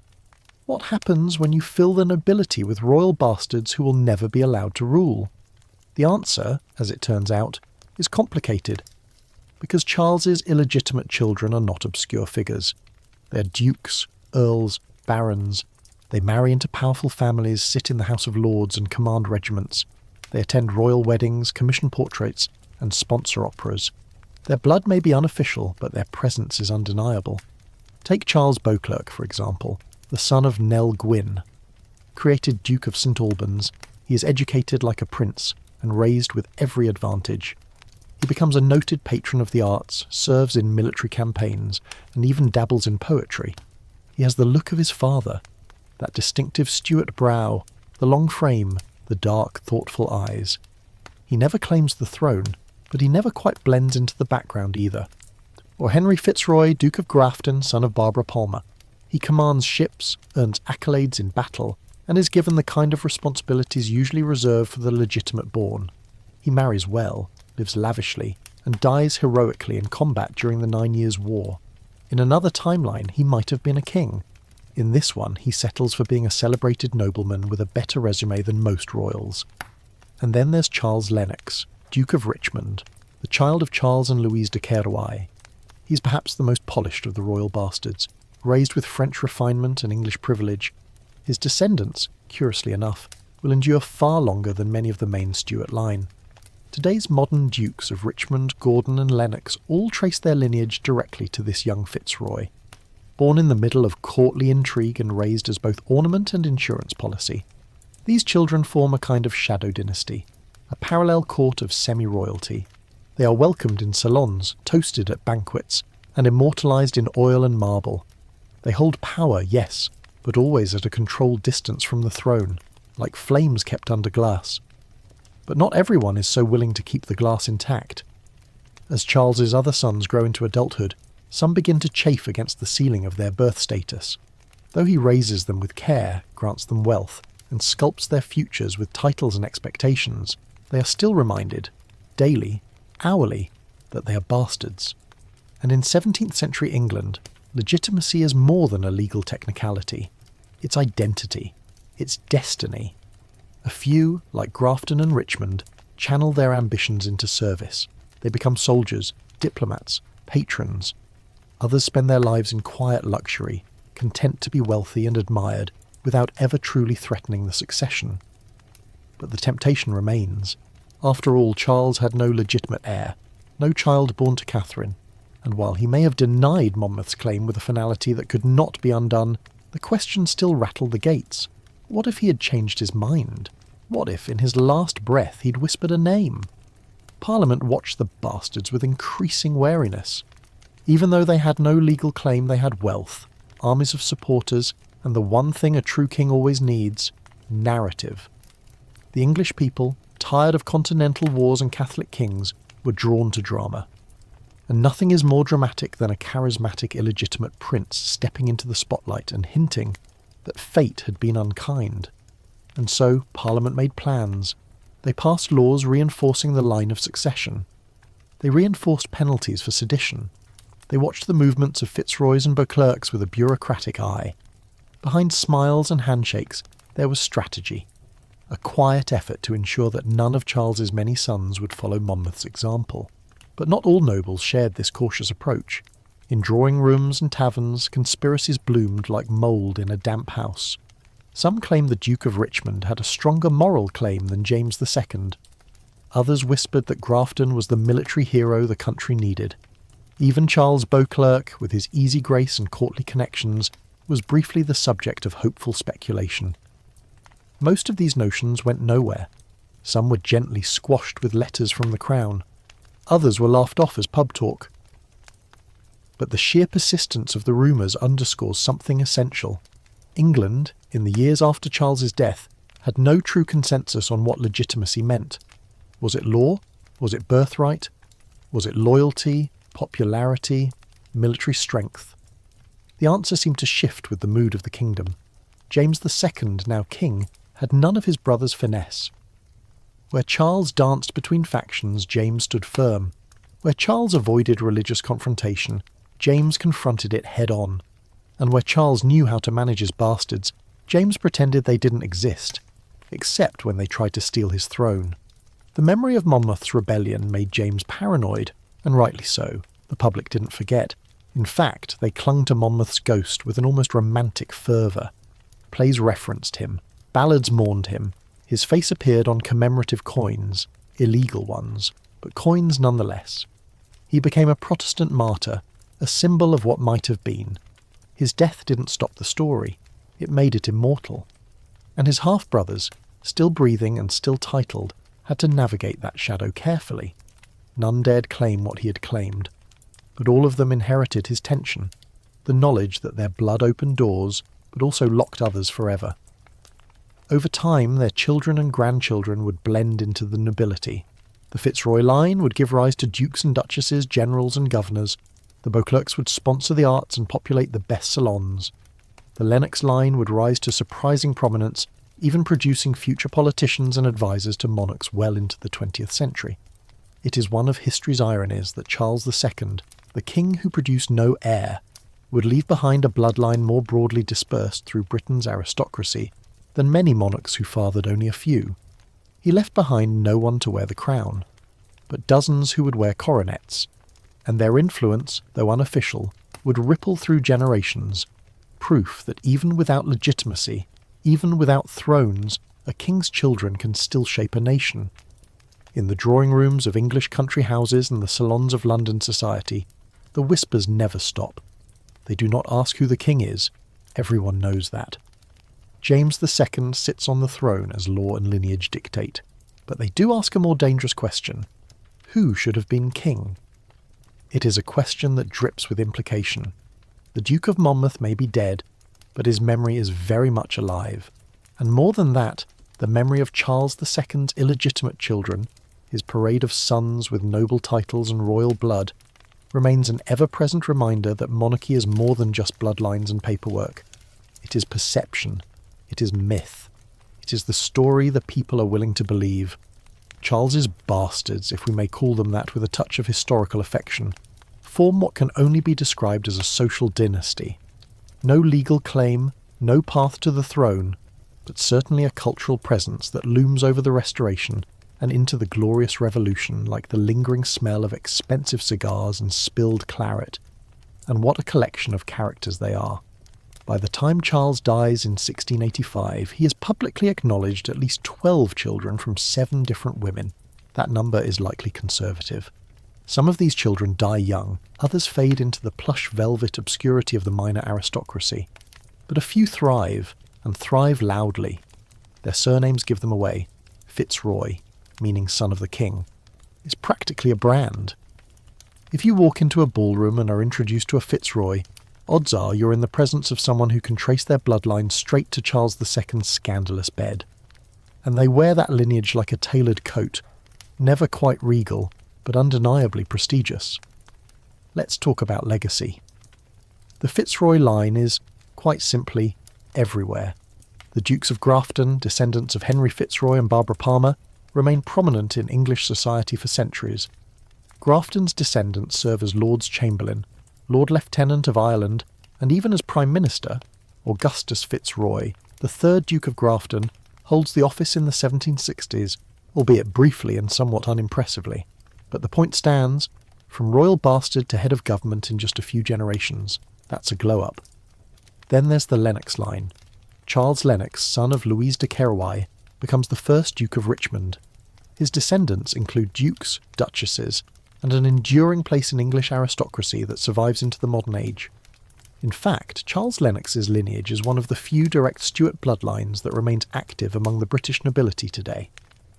If you've ever seen the Duke of Richmond's box at Goodwood, or noticed a Lennox among the guests at a royal wedding, you're witnessing the ripple of Charles II's illegitimate legacy. The Beauclerks, through Nell Gwynn, maintain their own storied path.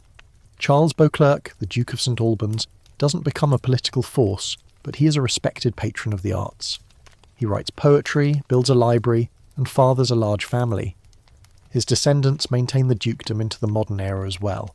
At least one Beauclerk in every generation seems to bear the stamp of wit and theatrical flair inherited from their orange cellar grandmother. These descendants of Charles II marry into other noble houses. They form alliances, inherit estates, fund expeditions and sponsor artists. Their names appear in the court circulars, their portraits hang in ancestral homes, and their estates, some of them anyway, become heritage sites, all without ever getting too close to the throne. And yet that nearness is what makes them so fascinating. They are royalty adjacent. Not just nobles, but nobles with a wink. Their ancestors sat on the king's knee, dined at his table, slept in silk sheets paid for by his coffers. They're a living footnote, a reminder that history is rarely neat. Their existence also complicates lineage, because while they cannot inherit the crown, they can, and do, marry into other royal or noble families. Over time, the blood of Charles II seeps into the upper echelons of society like a fine wine spilled on tapestry, persistent, difficult to remove, and eventually absorbed into the fabric itself.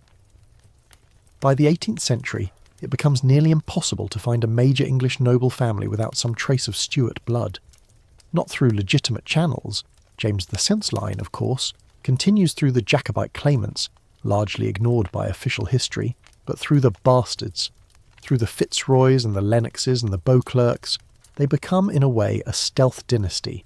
In fact, several prominent figures in British history are direct descendants of Charles II's illegitimate children. Diana, Princess of Wales, was descended from two of his sons, Grafton and Lennox. This means that her son, Prince William, heir to the throne, carries the blood of Charles II after all, just not through the official line. That twist might have delighted Charles, the king who never could pass the crown to his children, but whose lineage circles back to the throne through sheer persistence. It also creates a curious contrast. Charles II's legitimate line, his brother James's descendants, is driven into exile, embroiled in rebellion, and ultimately extinguished as a dynastic force. Meanwhile, the illegitimate branches thrive. They flourish in country estates and parliament benches, in art galleries and diplomatic posts. It is almost as if the disqualification from succession gave them freedom. No throne to chase, no conspiracies to fear, no crowns to wear. Just land, money, and a surname that opens doors. Of course, not all of Charles's illegitimate offspring live happily ever after. Some die young, some squander their fortunes, some live lives of quiet mediocrity. The noble class, for all its glamour, is not immune to tragedy and tedium. Titles don't come with instruction manuals. Still, the influence of Charles's shadow lineage cannot be overstated. They are woven through the tapestry of British history like a golden thread that never quite shines, but is always present. In society, they are a curiosity. At court, a reminder.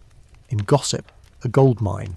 The 18th century pamphleteers love nothing more than to point out who is sleeping with whose distant cousin, who just happens to be the grandson of a royal bastard. It's salacious, it's scandalous, and it gives the elite an air of excitement their carefully constructed lives so often lack. Even the crown can't quite ignore them. Officially, they are never mentioned in royal succession, but unofficially, they're invited to coronations, knighted, consulted, and occasionally asked to lend their names to causes or institutions. A Duke of Richmond might oversee a military review. A Duke of Grafton might sponsor a scientific society. Their influence, while unofficial, is undeniable.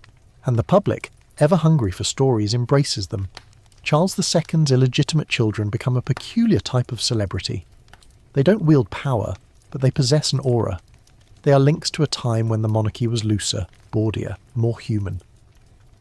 When kings flirted on balconies and mistresses shaped foreign policy, when court life was part Shakespeare, part soap opera, their very existence blurs the lines between monarchy and nobility, between succession and society.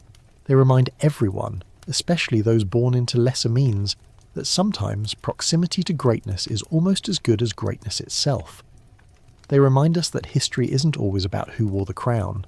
Sometimes it's about who sat just behind it, smiling quietly with the same nose and the same eyes.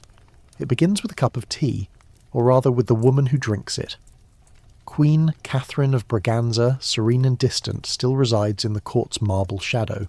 Her chambers are perfumed with sandalwood, rosaries draped across polished tables, servants moving with quiet deference through Portuguese silk and candlelight. She walks slowly now, the weight of years and disappointment settled in her spine.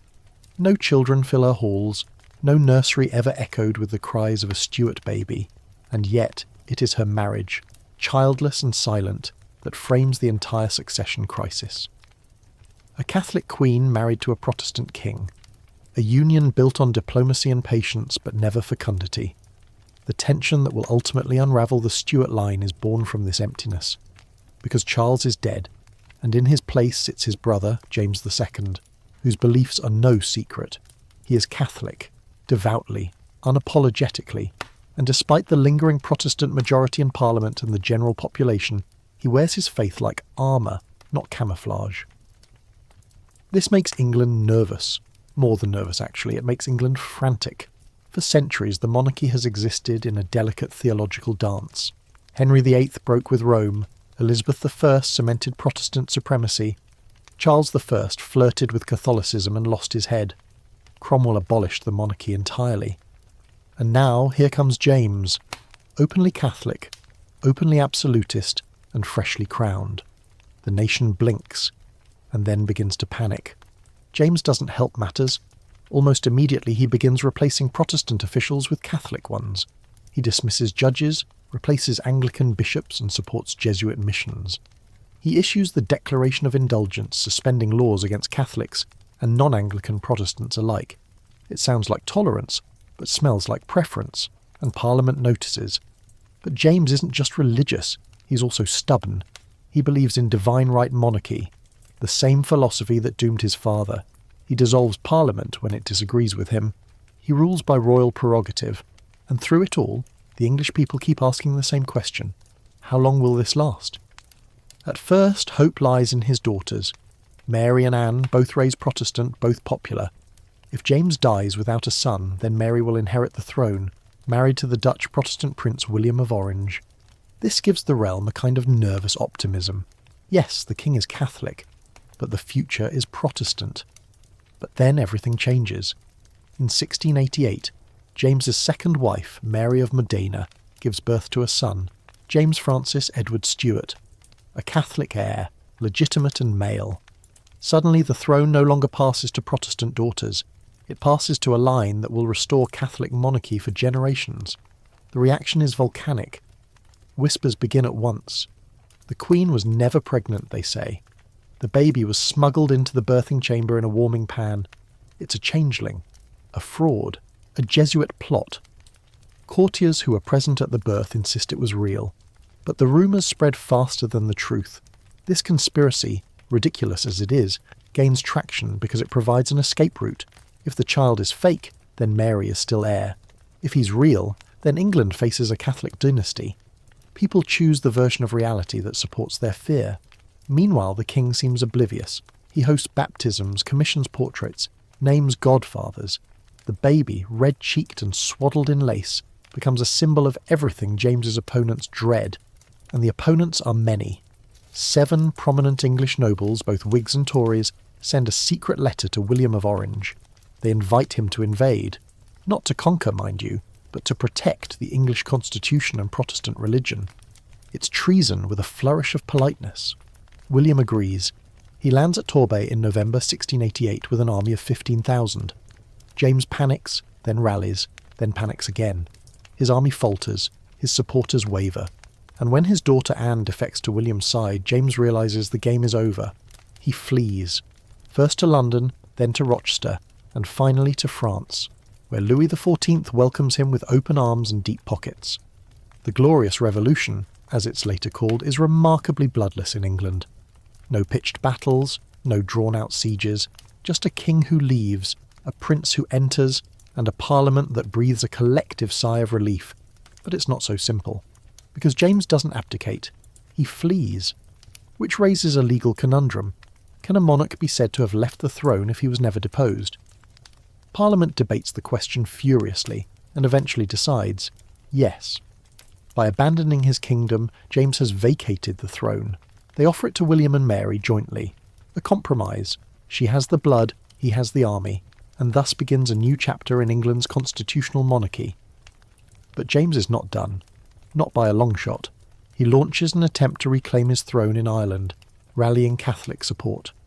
The campaign ends in defeat at the Battle of the Boyne in 1690.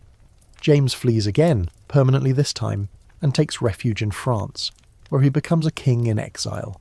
His son, the boy born in 1688, grows up in Versailles. James Francis Edward Stuart, known to history as the Old Pretender, inherits not a kingdom, but a cause. Later, his own son, Charles Edward Stuart, Bonnie Prince Charlie, will lead a dramatic doomed rebellion in 1745. But those are stories for another time.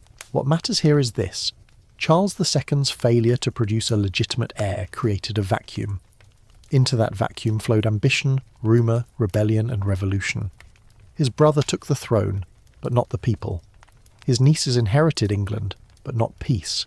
And his illegitimate sons, those scattered bastions of Stuart charm and scandal, watched as the crown passed over their heads, again and again, like a comet they were never allowed to catch. But they weren't forgotten. Even during the Glorious Revolution, they remain fixtures of noble life. The Fitzroys serve in Parliament, the Beauclerks throw grand parties, the Lennox line becomes even more entrenched in society. They are not heirs, but they are inheritors, of wealth, of status, of narrative, and in the centuries to come, their blood will bleed into the bloodstream of the nation itself. Meanwhile, England changes. The Bill of Rights, passed in 1689, limits royal authority. Parliament asserts supremacy. Catholic succession is banned. No king or queen may again reign while adhering to Rome. The monarchy becomes constitutional in name and reality. And the days of divine right rule, of kings who reigned with velvet robes and velvet ropes of mistresses, fade into memory. Charles II's reign, once seen as scandalous and indulgent, begins to look like the last gasp of something older, something freer, something wilder. His court was chaotic, yes, but it was also alive, and the children he left behind, dozens of them, legitimate in blood if not in law, are the last living echoes of a monarchy that danced and sang and laughed its way through history. They remain, scattered like pearls across the nobility, not heirs, but unforgettable. The palace grows quieter after 1688. Not empty, of course, there are still banquets and carriages and arguments over seating arrangements, but something fundamental has changed. The court of William and Mary, though orderly and dignified, lacks the wild heartbeat of the Restoration. There are fewer flirtations, fewer scandals, more rules, less laughter. Gone is the candlelit sparkle of Charles's bedroom audiences, where dogs dozed beneath tapestries and statesmen sat elbow to elbow with actresses. Gone is the chorus of jesters and musicians and mistresses arguing over who got to sit nearest the fire. Instead, order settles over England like a freshly pressed waistcoat. And if anyone misses the chaos, they're careful not to say it aloud. But one thing refuses to settle: succession. Even now, with Charles II buried and James II exiled, the crown still feels precarious. Mary dies in 1694 without a child. William rules alone until his own death in 1702. Then the throne passes to Anne, Charles's niece, the last of the legitimate Stuart line. Anne is earnest and tragic, devoted to her duties and plagued by grief. She suffers at least 17 pregnancies, miscarriages, stillbirths, infants who never learn to walk. By the time she ascends the throne, she is childless. Again, England watches, tight-lipped and increasingly anxious. Another childless monarch, another looming succession crisis. So, Parliament acts. The Act of Settlement in 1701 declares that no Catholic may inherit the English throne, not now, not ever. The law excludes not only James II and his son, the Old Pretender, but every other Catholic claimant across Europe. Instead, it selects a distant cousin, Sophia of Hanover, granddaughter of James I and staunch Protestant. When Anne dies in 1714, the crown leaps across the Channel, bypassing dozens of closer Catholic relatives, and lands on the head of George I, a German-speaking elector with a shaky grasp of English, and an even shakier connection to the people.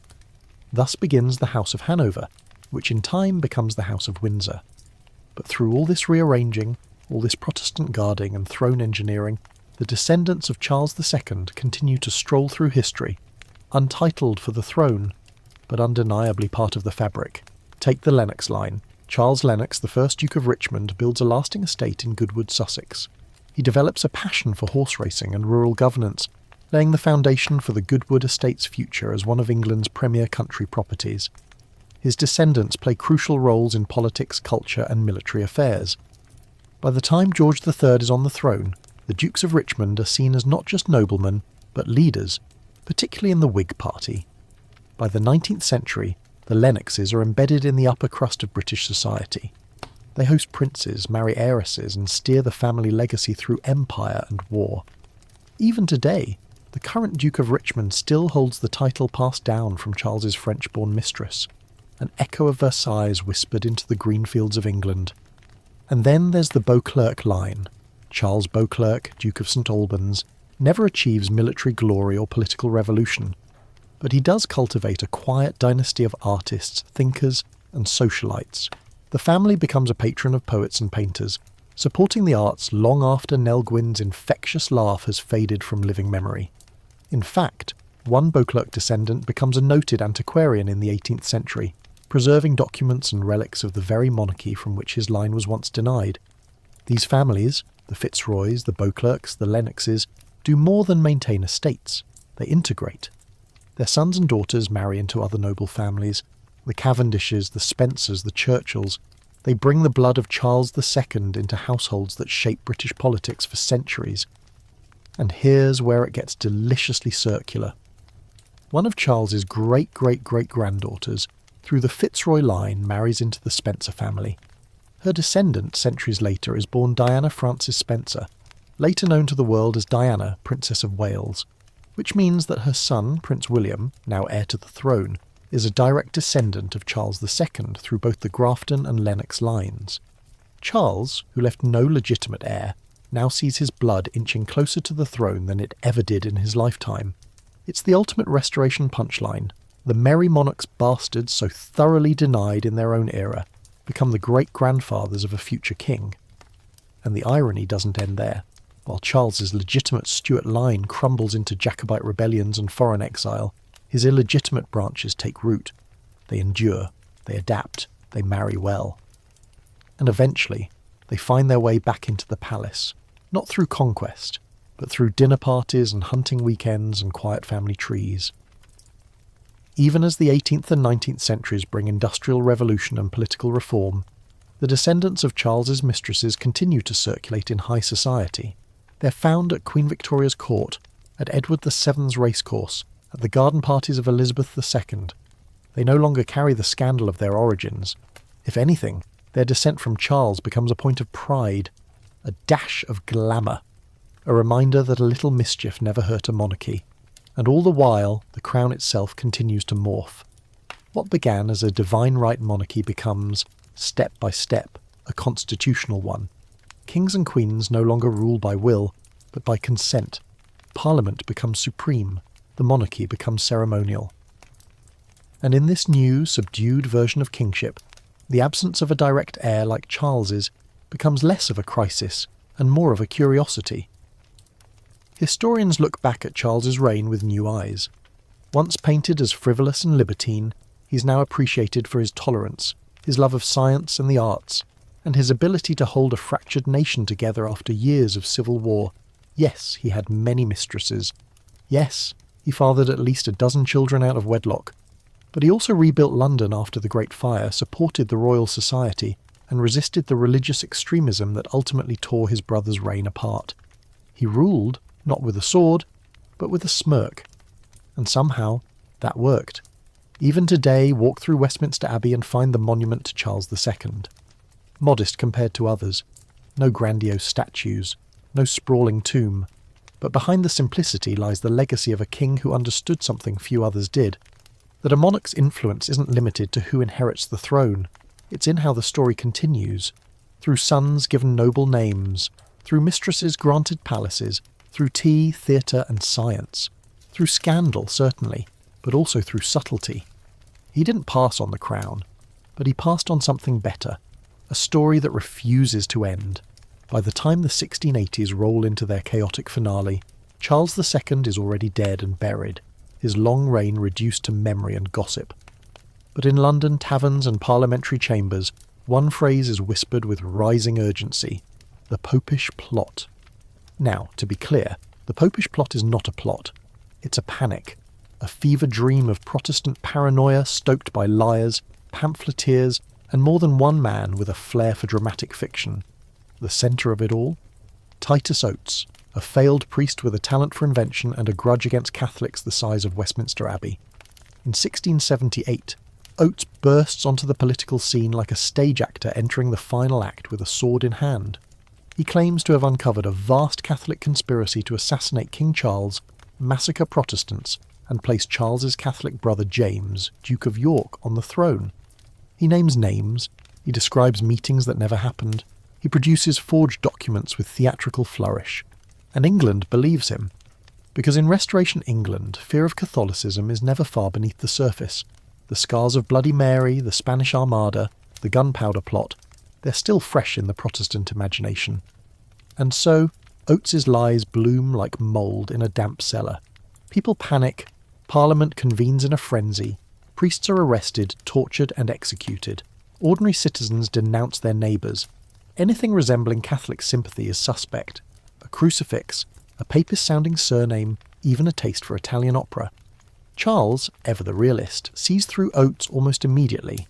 He questions him personally, pokes holes in his story, even catches him in several lies. But the public has already bought the narrative. Parliament, fueled by a religious hysteria, demands action, and Charles, reluctant but pragmatic, allows the charade to continue, at least until the blood runs too deep. The consequences are horrific. At least 22 innocent men are executed based on Oates's lies. Others die in prison. Catholic lords are stripped of titles. One of Charles's own Catholic courtiers, Viscount Stafford, is beheaded on the flimsiest of evidence. His final words, "I am the happiest man this day alive," are spoken from the scaffold with a serene smile that does nothing to calm the mob below. Eventually the truth unravels. Oates is discredited, tried for perjury, and whipped through the streets of London. But the damage is done. Trust between Protestants and Catholics fractures beyond repair. And James, the king's Catholic brother, becomes the lightning rod for all that fear. It's a strange thing, watching a monarchy attempt to move forward while dragging 100 years of religious baggage behind it. James is no fool. He understands that his faith is unpopular. But unlike Charles, who wore his Protestantism like a tailored suit, comfortable and flexible, James wears his Catholicism like armour, rigid, heavy, unyielding. In 1673 he refuses to take the oath of supremacy, which declares the monarch as head of the Church of England. This forces him to resign from his post as Lord High Admiral. Parliament, sensing an opportunity, passes the Test Act, banning Catholics from public office. It is a transparent move, targeted not at Catholics generally, but at James specifically. Charles responds with a shrug and a sigh. He won't abandon his brother, not publicly, but he doesn't go out of his way to protect him either. He allows James to marry Mary of Modena, an Italian Catholic princess who will one day become the mother of the disputed Prince of Wales. Parliament's reaction is volcanic. They want James excluded, permanently. Thus begins the exclusion crisis. Between 1679 and 1681, Parliament attempts, repeatedly, to pass a bill that would exclude James from the line of succession. The logic is simple. He's Catholic, and we can't have another Catholic king. But Charles, surprisingly decisive for once, digs in his heels. He dissolves Parliament, then another, and another. For a king often accused of laziness, this is a moment of political precision. Charles uses his royal prerogative to protect his brother's claim, even as the public protests. He calls new elections, manipulates boroughs, and strengthens the Crown's control over local governments. The so-called Tory reaction begins, a wave of royalist sentiment that pushes back against the populist hysteria of the Whigs. Still, the Whigs won't give up. They rally around Monmouth, Charles's illegitimate Protestant son. Pamphlets circulate claiming Charles married Lucy Walter in secret. Portraits of Monmouth in heroic poses appear in taverns. Ballads are sung. Charles, of course, denies it all. He declares publicly that he never married Lucy Walter. He refuses to legitimise Monmouth, no matter how popular the boy becomes, and yet he keeps him close, too close. The ambiguity only fuels the fire. This murky dance between legitimacy and politics plays out in every corner of England. Protestant nobles worry about their estates under a Catholic king. Catholic families, already pushed to the margins, fear another wave of persecution. The average English citizen, clutching their Protestant Bible and reading news by flickering candlelight, wonders if they'll wake up one day to the sound of French boots on English soil. And Charles, ever the actor, keeps the show running. He stalls, he smiles, he negotiates, he hosts plays while Parliament schemes, he funds scientific experiments while his ministers trade bribes, he flirts and dines and rides through St. James's Park as if nothing at all is amiss. But beneath the silk and spectacle, he knows the truth. His failure to produce a legitimate heir has created a storm. Had Catherine of Braganza borne him a son, the entire crisis might have been avoided. A Protestant prince, legitimate and indisputable, would have neutralised James's claim and silenced Monmouth's ambition. Parliament would have had their figurehead, the people their Protestant assurance. But fate, or divine irony, denied him that. And so, the popish plot, though debunked, leaves behind a kingdom on edge.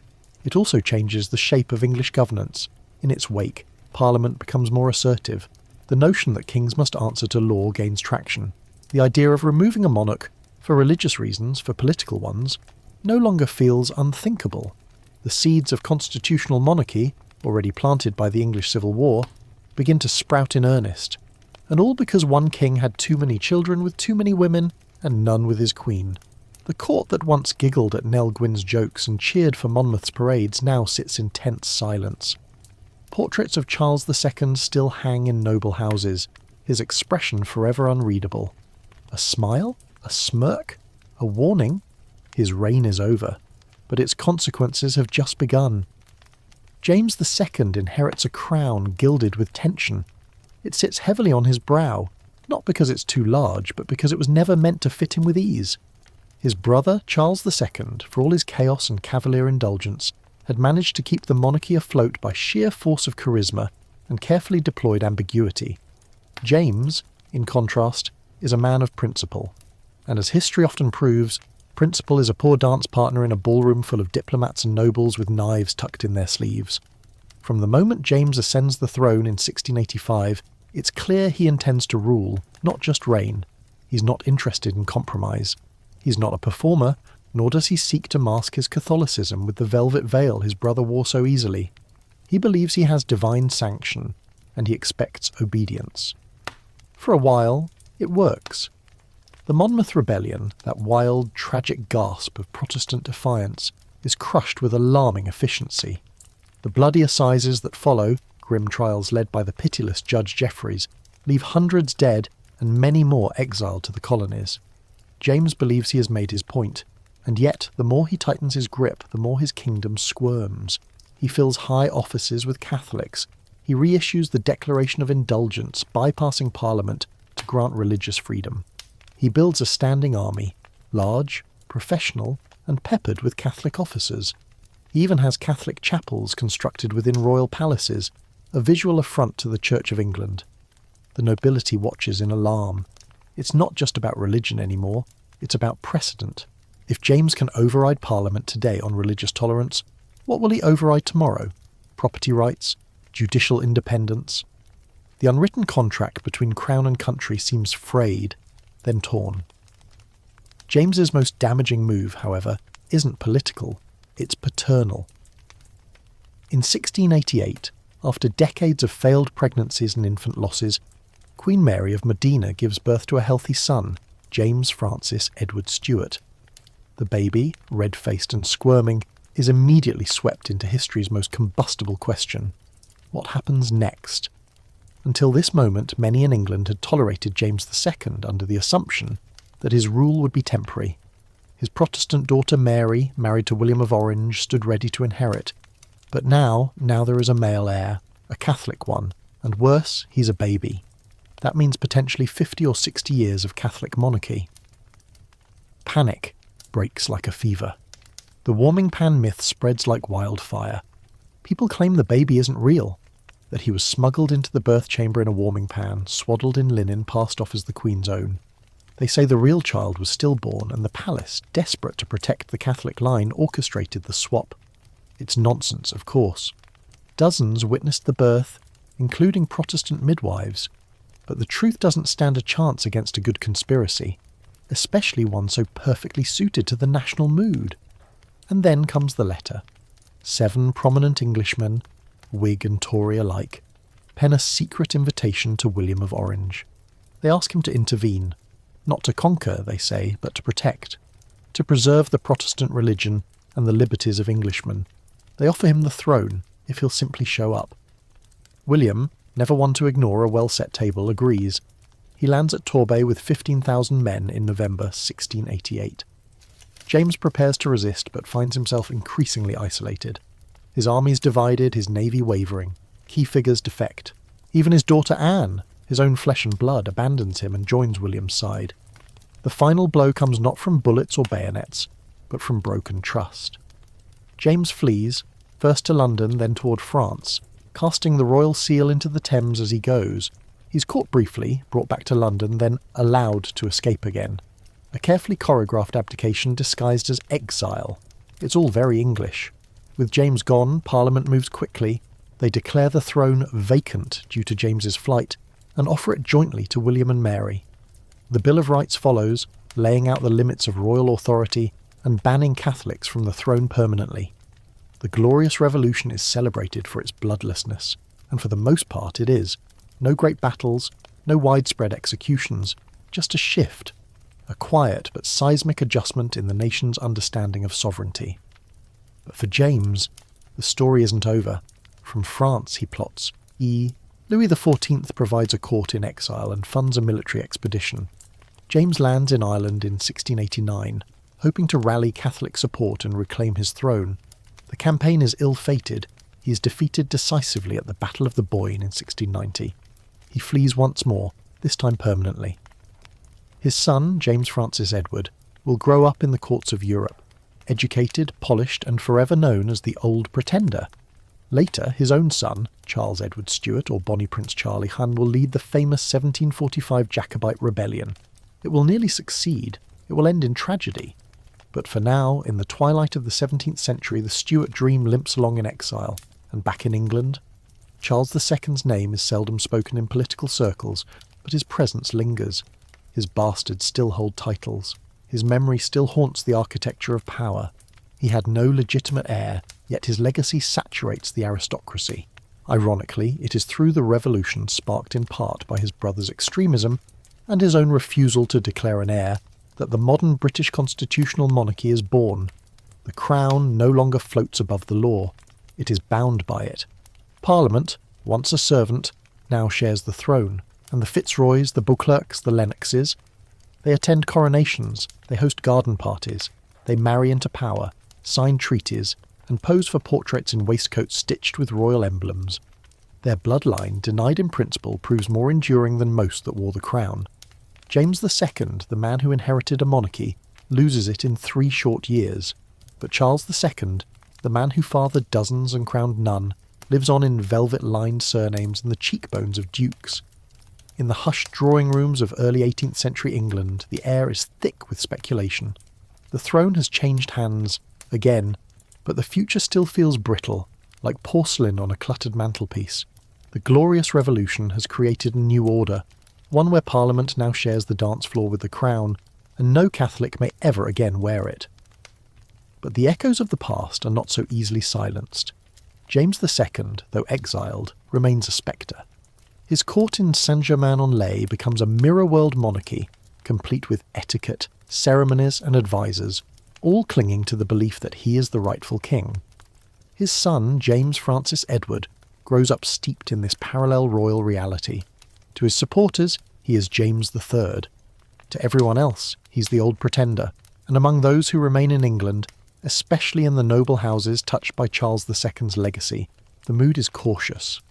Because those noble bastards, those Fitzroys and Beauclerks, those Lennoxes and their ever-expanding progeny, may be legally excluded from the throne, but their presence in court and country is undeniable. They are in Parliament, in the military, and, more dangerously, in the public imagination. Some still remember Monmouth. His failed rebellion is now a cautionary tale, but also a romantic one. A dashing Protestant prince who nearly claimed the throne. That kind of drama doesn't just vanish. It lingers, inspires, teases possibility. And so, the political establishment watches Charles's illegitimate descendants with wary interest. Not because they expect them to rebel again, but because they know the story isn't truly over. The monarchy is stable for now, but fragile. Always fragile. The Hanoverians arrive in 1714 with stiff collars and German accents. George I takes the throne as the Protestant compromise, bypassing dozens of closer but Catholic claimants. He is practical, dull and foreign, qualities that endear him to Parliament but not to the public. Suddenly, the exiled Stuarts look familiar, romantic, English. Jacobitism, the movement to restore James II and his heirs, begins to gather steam, and with it, a new wave of intrigue. Jacobites tap into the residual loyalty that many nobles still hold for the House of Stuart, not necessarily for James II, but for the legacy of Charles II. Charles had, after all, brought stability. Article laughter. The Restoration Court was chaotic, but it was English chaos. The Hanoverians, by comparison, feel alien and cold. This nostalgia becomes a tool. Jacobite propagandists begin referencing Charles's illegitimate sons in poems and pamphlets, not as threats, but as symbols. Proof that the bloodline still matters, that the Stuarts, even in their scandals, are rooted in the island's soil in ways the imported George can never be. In a strange twist, Charles's bastards become national mascots, not because they might seize power, but because they represent an alternative past, one filled with flawed, brilliant monarchs and the soft edges of English decadence. Meanwhile, those bastards keep working. The Duke of Grafton's line, for example, continues to flourish. Augustus Fitzroy, the third Duke, even becomes Prime Minister from 1768 to 1770. His tenure is short and contentious, but he cements the idea that a royal bastard's descendant can guide the realm, not from the throne, but from the benches of Westminster. The Lennox line stays firmly embedded in British aristocracy. The family's estate at Goodwood becomes a political and cultural hub, hosting everyone from prime ministers to artists. Charles Lennox, 3rd Duke of Richmond, supports parliamentary reform and military modernisation. He's pragmatic, popular, and always aware of his ancestry. And the Beauclerks, they turn to culture. Charles Beauclerk's descendants become literary patrons, antiquarians, and bibliophiles. One Beauclerk catalogues royal artefacts with reverent precision, preserving the memory of his grandfather, Charles II, not in rebellion, but in ink and parchment. Still, none of them forget the truth. They carry royal blood. Illegitimate, yes, legally blocked from the crown, but undeniably descended from the man whose name still sparks candlelit debates across the kingdom. And then comes 1745. Bonnie Prince Charlie, grandson of James II, great-nephew of Charles II, lands in Scotland to reclaim the throne. The 45 Jacobite rebellion is bold, swift, and nearly successful. He marches into England, gathering support, his Highlanders fierce and ready. For a brief moment it seems as though the Stuarts might return. But once again, the tides turn. The Battle of Culloden in April 1746 ends it all. The Jacobites are crushed. The Highland clans are shattered. and Charles Edward Stuart flees into the mist, forever immortalised in legend but never in lore. With that, the dream ends. Not just the dream of a Stuart restoration, but the deeper fantasy of a monarchy tied to blood and drama and divine right. The Hanoverians consolidate power, Parliament becomes supreme, and the age of absolute kingship fades into powdered wigs and constitutional clauses. Yet Charles II's children, those born in side rooms and stage wings and country estates, do not vanish. They continue, quietly, enduringly. Their role shifts with the times. As the British Empire grows, they help administer it. As revolutions shake Europe, they support stability at home. As the industrial age transforms the nation, they invest in railways and factories. They attend Queen Victoria's court. They dine with Edward VII. They walk beside Elizabeth II. And always they carry that flicker of the Restoration. In private libraries they keep letters written by their royal ancestor. In hunting lodges they toast his memory with brandy. In country churches they visit family tombs where his name is inscribed, indirectly, in the titles they bear. Even now, centuries later, Charles II's bloodline touches the very highest echelons of Britain's aristocracy. The current Duke of Grafton, the Duke of Richmond, the Duke of St Albans, all descended from a king who ruled without legitimate issue, but who left behind more lineage than any monarch before or since. And then, of course, there's the Spencer connection. Diana, Princess of Wales, glamorous, tragic, beloved, was herself descended from two of Charles's illegitimate sons, Henry Fitzroy and Charles Lennox, which means her son, Prince William, and his children after him all carry the Stuart blood through a line Charles never lived to legitimise. It is a quiet irony, a private victory. Charles, who danced through his reign avoiding questions of succession, who refused to declare Monmouth legitimate, who watched his mistresses bear son after son without naming a single one heir, somehow still found a way for his blood to return to the throne. Not through proclamations, but through time. Charles II's final days arrive with the same blend of mystery and elegance that characterised his entire reign. There is no grand speech, no thunderclap of destiny, just a slow, hushed, winding down, like a candle melting itself into memory. It is February 1685, and the king, now aged 54, is beginning to feel the years. He wakes one morning at Whitehall with a headache that won't lift. By mid-morning he collapses into convulsions, sending servants scrambling, doctors summoned, ministers wide-eyed. His dark eyes flutter, his breathing grows laboured, the court holds its collective breath. Charles, the man who never hurried through a day in his life, is suddenly running out of time. The king's bedchamber becomes a theatre of chaos. Physicians jostle for position, administering the best treatment 17th century medicine can offer, which, to modern ears, sounds like medieval torment, blistering, cupping, bleeding, and the obligatory application of pigeon dung poultices. At one point they give him an emetic that nearly chokes him. He bears it all with more patience than one might expect of a man used to being fanned by courtiers and fed peeled grapes. And still he clings on. For days he drifts in and out of fevered sleep, murmuring half-formed sentences. Messages fly between courtiers. Catherine, his long-suffering queen, kneels beside him, her rosary moving through her fingers like a metronome of grief. Nell Gwynn sends word, and so do Louise de Querouaille and even Barbara Palmer, each demanding in their own way to be acknowledged. But Charles has little time left for his past. In a rare moment of clarity, he summons his brother James to his side. There are no grand political declarations, no final retractions. But there is one very specific request. Charles asks James to look after his mistresses and illegitimate children. "Let not poor Nellie starve," he says. His final words to the world, half joke, half plea. They are not the words of a philosopher king. They are something far more honest. A moment of affection for the woman who made him laugh, for the illegitimate world he built alongside the legitimate one. And then, as quietly as a sigh, Charles dies. It is February 6th, 1685. Outside, the Thames rolls on. Inside, the courtiers begin to whisper about succession, about the Catholics, about what comes next. Charles is gone, and in his place James II takes the throne, a man less loved, less charming, and infinitely more combustible.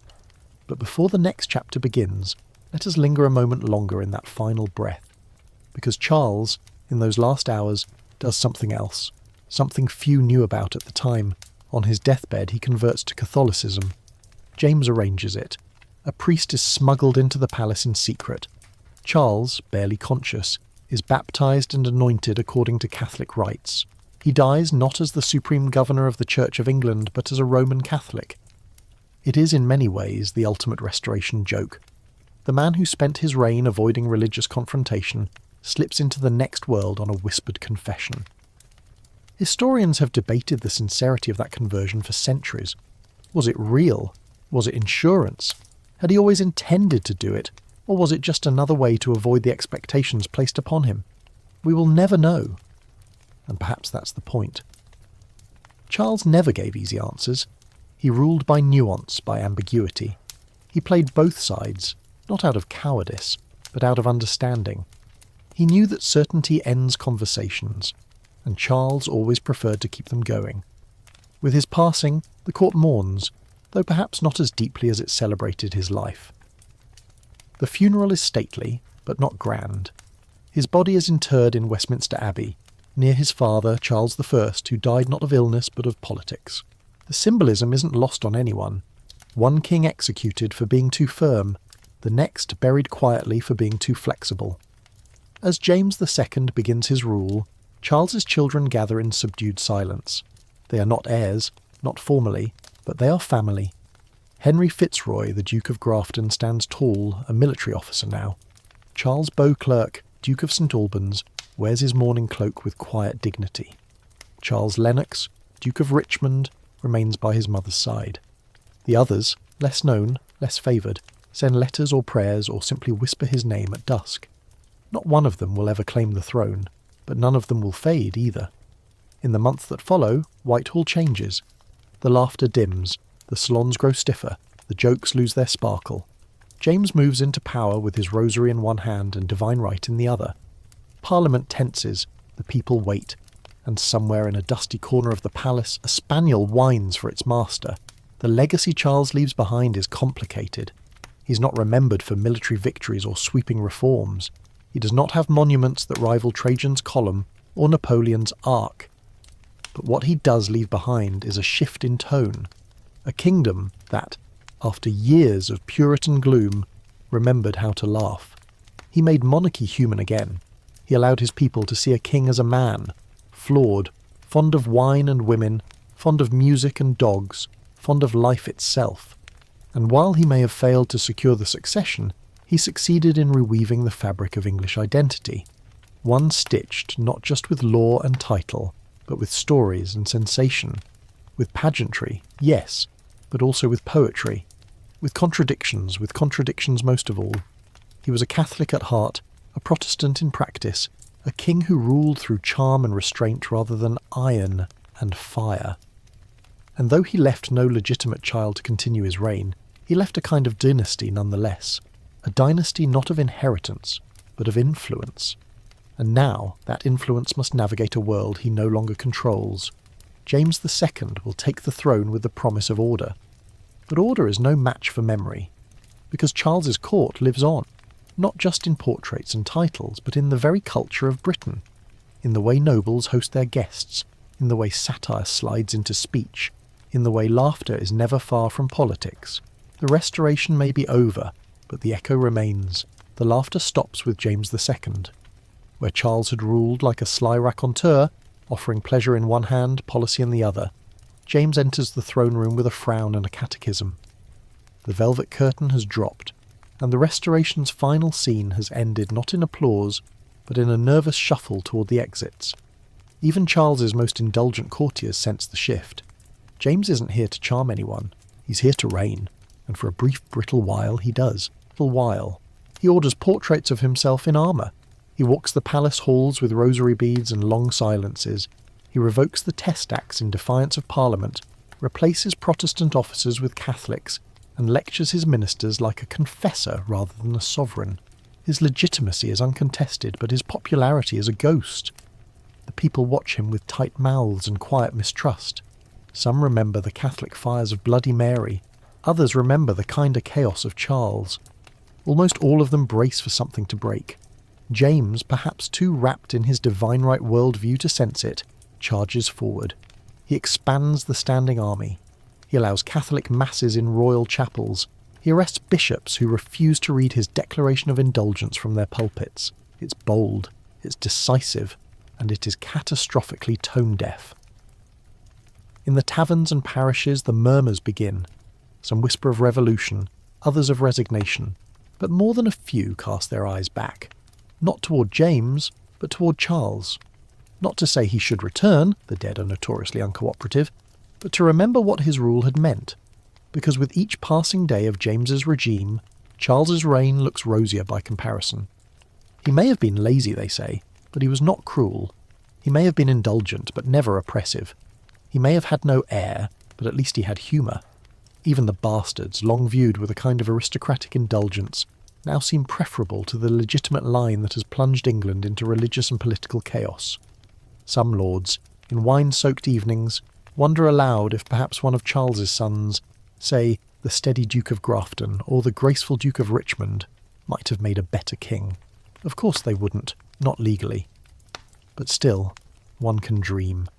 This nostalgia grows, it spreads, and in the salons of London and the assemblies of Parliament, people begin to speak in terms of comparison rather than obedience. They begin to weigh monarchs like tailors measure cloth, and James, they find, is too tight, too inflexible. He doesn't fit. This unease crescendos with the birth of James's son in 1688. A healthy, legitimate male heir, Catholic of course, sends the kingdom into a quiet panic. Until now, there had been a hope that the throne would pass to James's Protestant daughters, Mary and Anne. But now that hope is gone, replaced by the wail of an infant and the looming prospect of a Catholic dynasty. It's in this moment that the nation blinks and acts.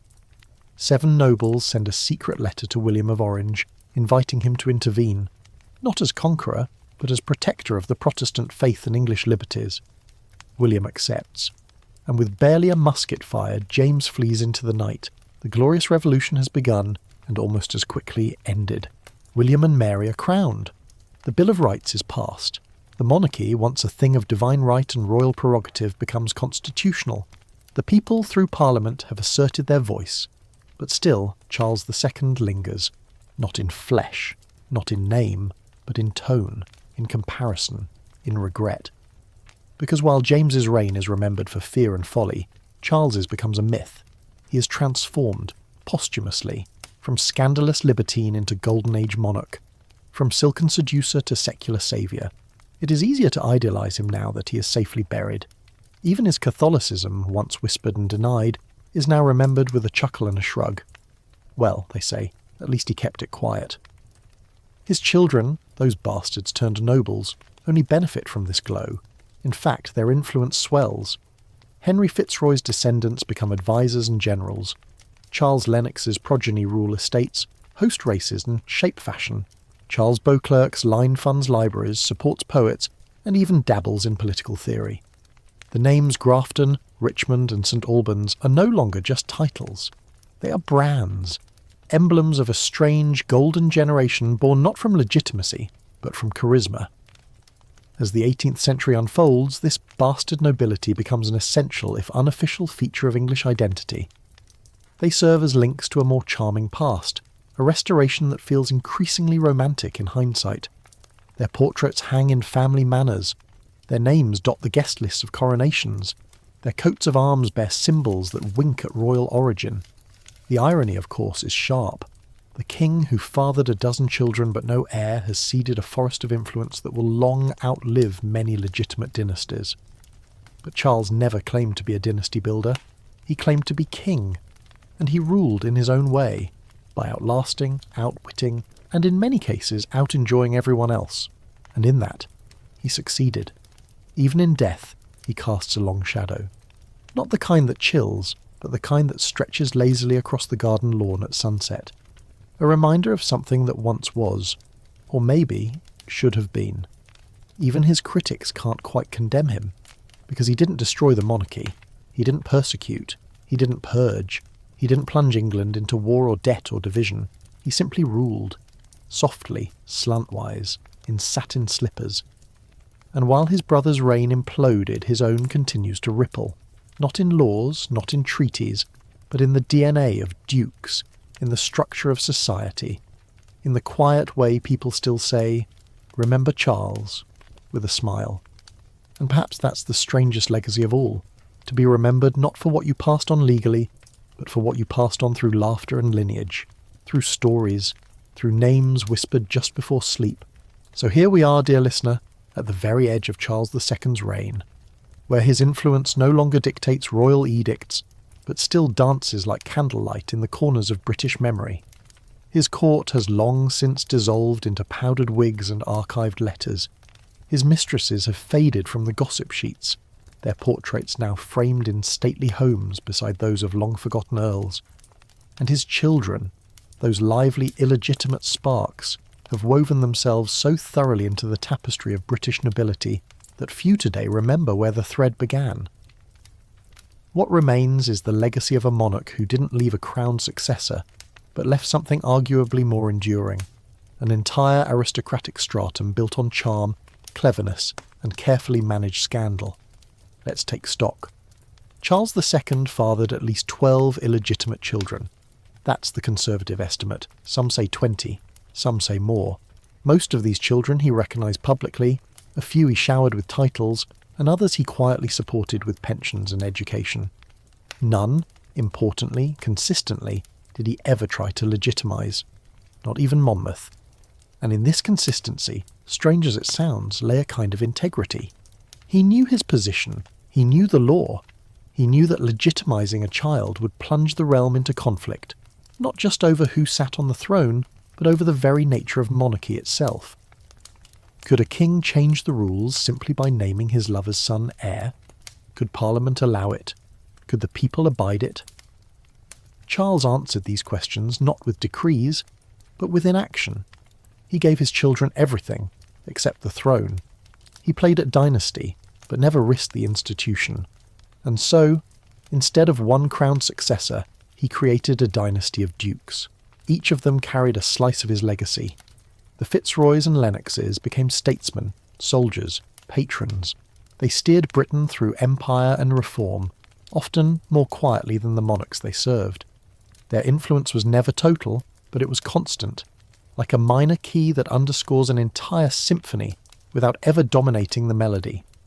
In this way, Charles ensured that his reign echoed through British history not as a thunderclap, but as a recurring note, one that hums through the centuries, disguised as decorum and pedigree.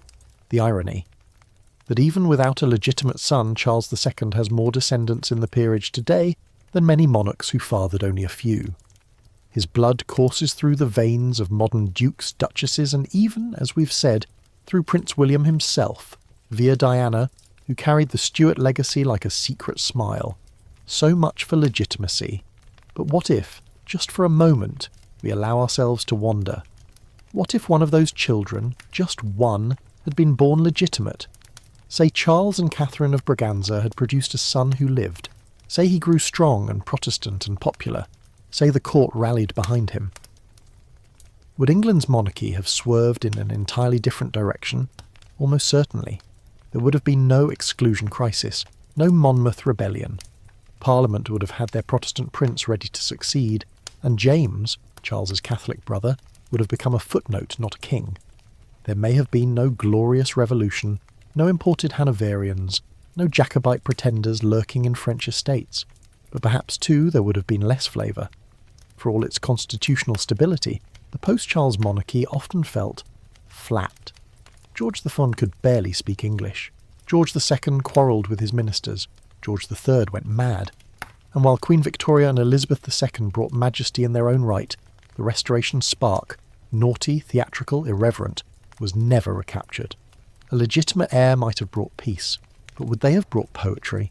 It's difficult to imagine a son of Charles II ascending the throne and keeping the Restoration flame alive. Could he have balanced the scandal and statecraft the way his father did? Could he have hosted philosophers and actresses in the same salon and made both feel royal? Could he have charmed Parliament with jokes while vetoing their demands? Or would the crown have crushed him? the way it so often does those born too close to its fire. Perhaps Charles knew this. Perhaps that's why he never tried to change the rules. He knew that his reign, unusual, unstable, unforgettable, was not built to last. It was built to be remembered, and remembered it is. Walk through St. James's Park today, and you'll find his influence in the swans and willows and winding paths he helped preserve. Visit Hampton Court and see the ceiling paintings he commissioned, still vibrant with myth and motion. Tour the British peerage, and you'll find dukes with the faces of Stuarts and the names of favourites. Even in modern Britain, constitutional, cautious, and ever concerned with protocol, there's still a touch of Charles in the way the monarchy mingles with celebrity. The royal flirtation with the stage and screen, the public's endless fascination with royal children and private affairs, it all echoes him.